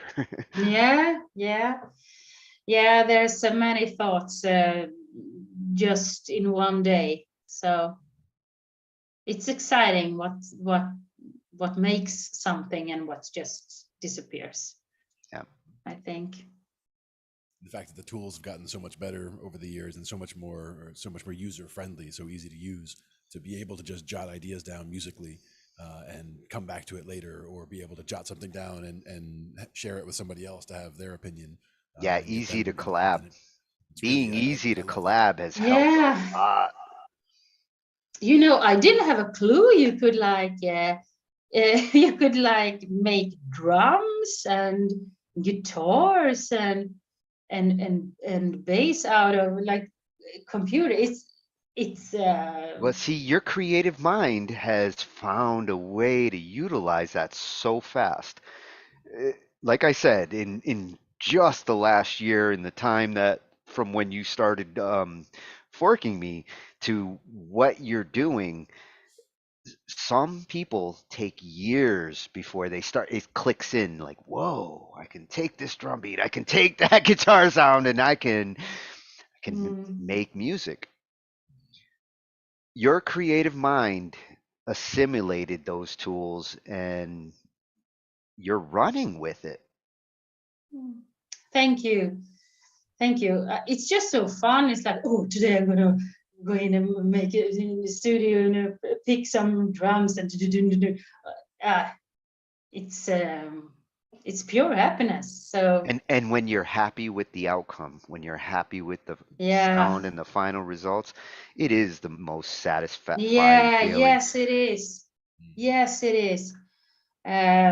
But then I often get eager. I'm like, ooh, no, I'm done But with this. No, you have to go sing. you You have want to to go do sing now. you want to do more or you Yeah, want to do that too. better. That too. Yeah, always. And that might be a trap. I don't know if it's a trap. Try to be better, because if it's not try to be better, it can be try to do something different. So it's not black or white, perhaps. Yeah, both are good excuses. Whether Yeah. you're just trying to do something different or you're trying to be better, they're both great Yeah. excuses to I love try. excuses. It's wonderful with all excuses. The ones that motivate you, they're not Yeah, really yeah. excuses. But that's so cool about music, making music. I didn't know, but as I've started to make music, it's like, okay, there's no rights and wrongs. It's amazing because but if you do math, if you're counting, there's a correct answer or a wrong answer. Of course, there's See, other a- arts too, but and there's those who would say that there's parts of music where there is right and wrong, because like music is math. yeah, A yeah, I big get that a big too. chunk of Uh, music is math, I but get that at the too. same time, there is no right or wrong math because music is subjective, whereas Yeah, math is not. I'm totally with you. But I thought about it a lot when putting sounds together. It came to my mind. Okay, this is a logical thinking. Actually, Uh, I thought it a was just girl after creative. Glenn's mind. Glenn's Uh, logical. yeah, Glenn's the because most it's oh, logical guy this you're gonna meet. it is some kind of logic here. Because you know when you solving logic figures and stuff, it's also kind of a puzzles that has to go uh, fit together. Yeah, it's not the same, but you get what I mean. It's a blend of different cultures. What to say? It's math and it's pure art and it's I don't know. It's There's cool. emotion. Yeah, It's a so little bit of much. beat. Yeah. And the relationship between things as well, like the intervals. Some intervals sound sweet, some intervals sound sour, but it's only because there's two things there that make it sound that way. So that's where the combinations really get cool. Yeah, and you weird also can combinations. use you can I don't know if it's sour, but that song I had gluttony. I as I told you, I hear the strings. They sound bad. I hear that this is not correct, but it's incorrect. Correct. It That's what my fits. mind is telling me. Yes, it fits the chaos you're actually trying to put it in. When you're making the kind of music that you were doing there, there is such a thing as controlled chaos in sound, and there are times where you will purposely hit things to be dissonant and to be slightly out of key. Otherwise, we wouldn't have horror music because Yeah. horror music is all about like that. Yeah, okay. Oh, that's oh, what a thing. Because I worked from the way that I don't know the terms. I know the terms after I made something. That's how it's have been for me. Yeah, that clashy kind of sound that like makes for a scary moment, like Norman killing his mother in the shower, bah, bah, bah, kind of sound is all about like dissonance, like a second Yes. or a ninth chord is something where these are two notes that normally you don't hear together because any ear can hear those notes aren't Yeah. together, but that it still is effective when you're trying to shock, when you're trying Yeah. to awaken the Get the listeners. tritone in there. Like a C and an F sharp. And the best composers and the best musicians out there find a way to do the things that you normally can't do in a way where you're just like, oh my God, I can't believe nobody thought of this. Mm. If you want to hear an interesting 20th century composer, he's like the father of modern classical, Igor Stravinsky. Go listen to The Rite of Spring, and you'll see a composer who's like testing all the rules that are supposed to be there for what sounds good. He's trying all the things that are challenging to sound good and Oh, somehow cool. makes them fit a lot like how you did with this album. When I finished listening to the whole thing, the first thing I thought was like, this is Igor level creative. Hmm. Thank you. I'm not going to remember that name. Stravinsky, It was. I'll send you a message on it. And Oh, thank you. um, I I, was I just going to ask you for it. I Yeah. did cover the song that I'm talking about. I did a version of it. I'll send you the link to it. It's called The Rite of Oh, Spring. It's The Rite of Spring.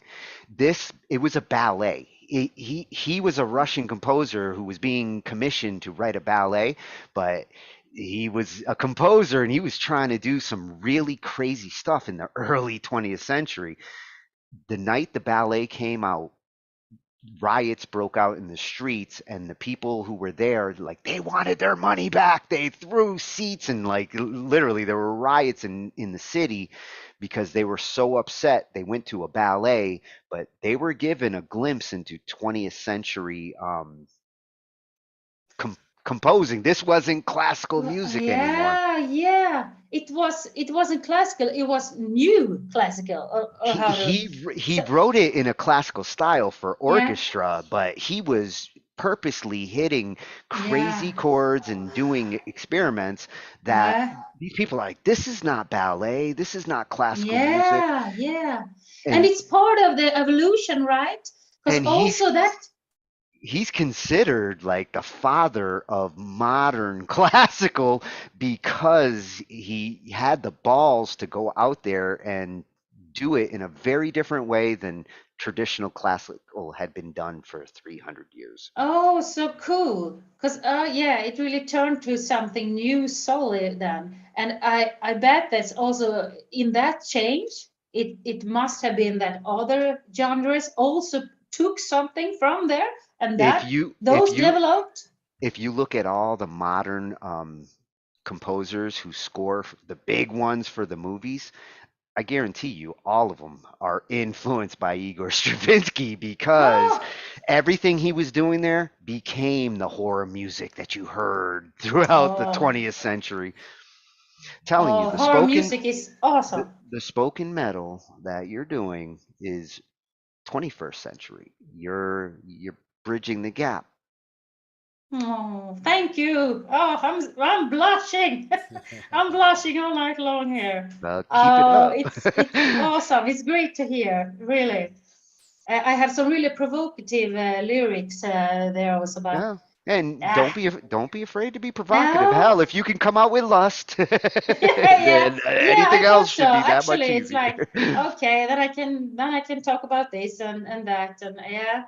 Um, um, we people, we go to work, it is the same thing all the time, and da da da, and yeah, it's the dishes and the laundry. Now I think music want us to get, we want to recognize, but we also want to get the edge of something, Yeah. something that we don't have as our package all day long. We want to We want to feel keep something finding more. we want to keep finding something new. Yeah, fine, exactly. If there Yeah, isn't anything new to find out there, then why should any of us make music? And yeah, there's only so many notes, but at the same time, we still find something new every day. yeah, yeah, and that's I love that when I hear a song and it's like, oh, here's a new emotion to me, and here's a new thing to think about. Maybe not that rough like that, but it's like a flavor that hits you Well, and and does something with you. as the emotions change on a daily basis, that Mhm. same flavor can taste different when I'm angry than when I'm happy. Yeah. That flavor can be really great when I'm happy, and ugh, I don't want it when I'm angry. Absolutely. Music's the same way. Like some Mm. songs should be written in a certain mood. Yeah. Yeah, I agree. Mm. I think we're getting on towards pumpkin time. We need to Oh yeah, get the ready mask. for The mask's the gonna be mask here later in the soon. show. Well, Minkley, this was again everything that I'd hoped for. Beautiful, beautiful work. Glad that we got to like listen to it and bounce all of those ideas that are going on in your head. I can't wait to hear what you do next. Oh, thank you so much. It's been incredible meeting you guys here tonight. So much. I've learned so much, and it has been just so fun and uh, amazing. I'm so happy for it. So honored. Thank you so much It's our Oh, for pleasure. inviting me. it was great to finally meet, and you're always welcome here. You know, we are on every night usually. Like some of us are in the back. We jam. I would love to bounce some piano off of you. Yeah, uh, Hey, I I'd can't love to. promise. I can't promise it's going to be heavy or metal, but uh, Oh, one last thing. Yeah, because I need to say that I heard from my neighbor. I didn't know, but that if Mozart would have lived today, he would have been playing metal. I agree. I agree. And Yeah, Beethoven for sure. Yeah, yeah. Beethoven, I feel like he was the first maybe it metal. was Beethoven. Beethoven's Maybe I fifth. remember wrong. Beethoven's fifth to me is metal, just in Mm. strings. But isn't that fantastic? Because it's like a circle in some way. Yeah. Yep. Yeah, because I get the idea. But before I myself started with this, I haven't thought of it ever. But now it makes so much sense. It's such a challenge. A cycle of creativity. Hmm. Yeah, Yeah. beautiful. Mm. Similar to the cycle of So fiction, happy right? to be here, Yeah, and it's all a thank circle, you Glenn. so much. And hope I'll see you again. And ah, thank you so Oh, much. And And thank you. love to have you back. Definitely. thank you. Take care. Especially with the spoken word, because you know Jeremy does his shows on Tuesday, and actually on yours, he's like the first one I saw in the comments. Jeremy's a spoken word aficionado Mhm. and spoken metal. Jeremy. Jeremy Hurt, he does a show on Tuesdays, The Upside of Hurt. Okay, I'm not sure. Uh, I'll send you his at name along with oh, thank you. that Stravinsky track. I recognize it. Maybe I don't know, but yeah, thank you. Oh, if you send me. I'm sure he'd love to talk to you about like the whole poetry approach. Oh, it would be awesome. Yeah, It's you two got a so lot of the same fun talking music. you two have a lot of the same kind of word approach. Okay. Oh, cool. Yeah, it's just so fun talk about everything and learn so much here from you guys. Yeah, best night this. I thank you so much. And My take pleasure. care now. And Thanks. I'll see if Yep. I can, if I know how to. Yeah, I just push the cross here. So Oh, take with care. whom? Bye Yeah. bye. Good night, Yeah, Minkley. there. Yeah, there. Thank you. Thanks. Take See care. ya. Definitely great stuff. Oh, that's got me thinking of so many new ideas. And Stravinsky would play in Tool. Yeah, that would make sense. Oh, totally. Yeah, Tool is kind of Stravinsky with electronic instruments. Indeed. Now, I didn't see the mask come through yet, but I know he is here somewhere, so we got to make sure we leave enough time there. It's always a pleasure, though. Coming in and doing our stuff on a Thursday. Sometimes we play something. Sometimes we play stuff that's there. There we go. We will catch you guys next week for more talking IT with Tony and Glenn. That was a fun one. That's a fun one. See you Catch next time, guys. Tony. Take care, everybody.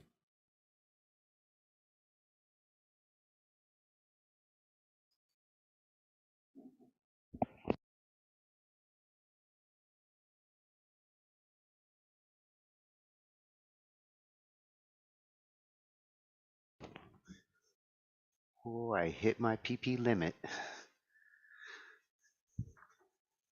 And that concludes Talking IT.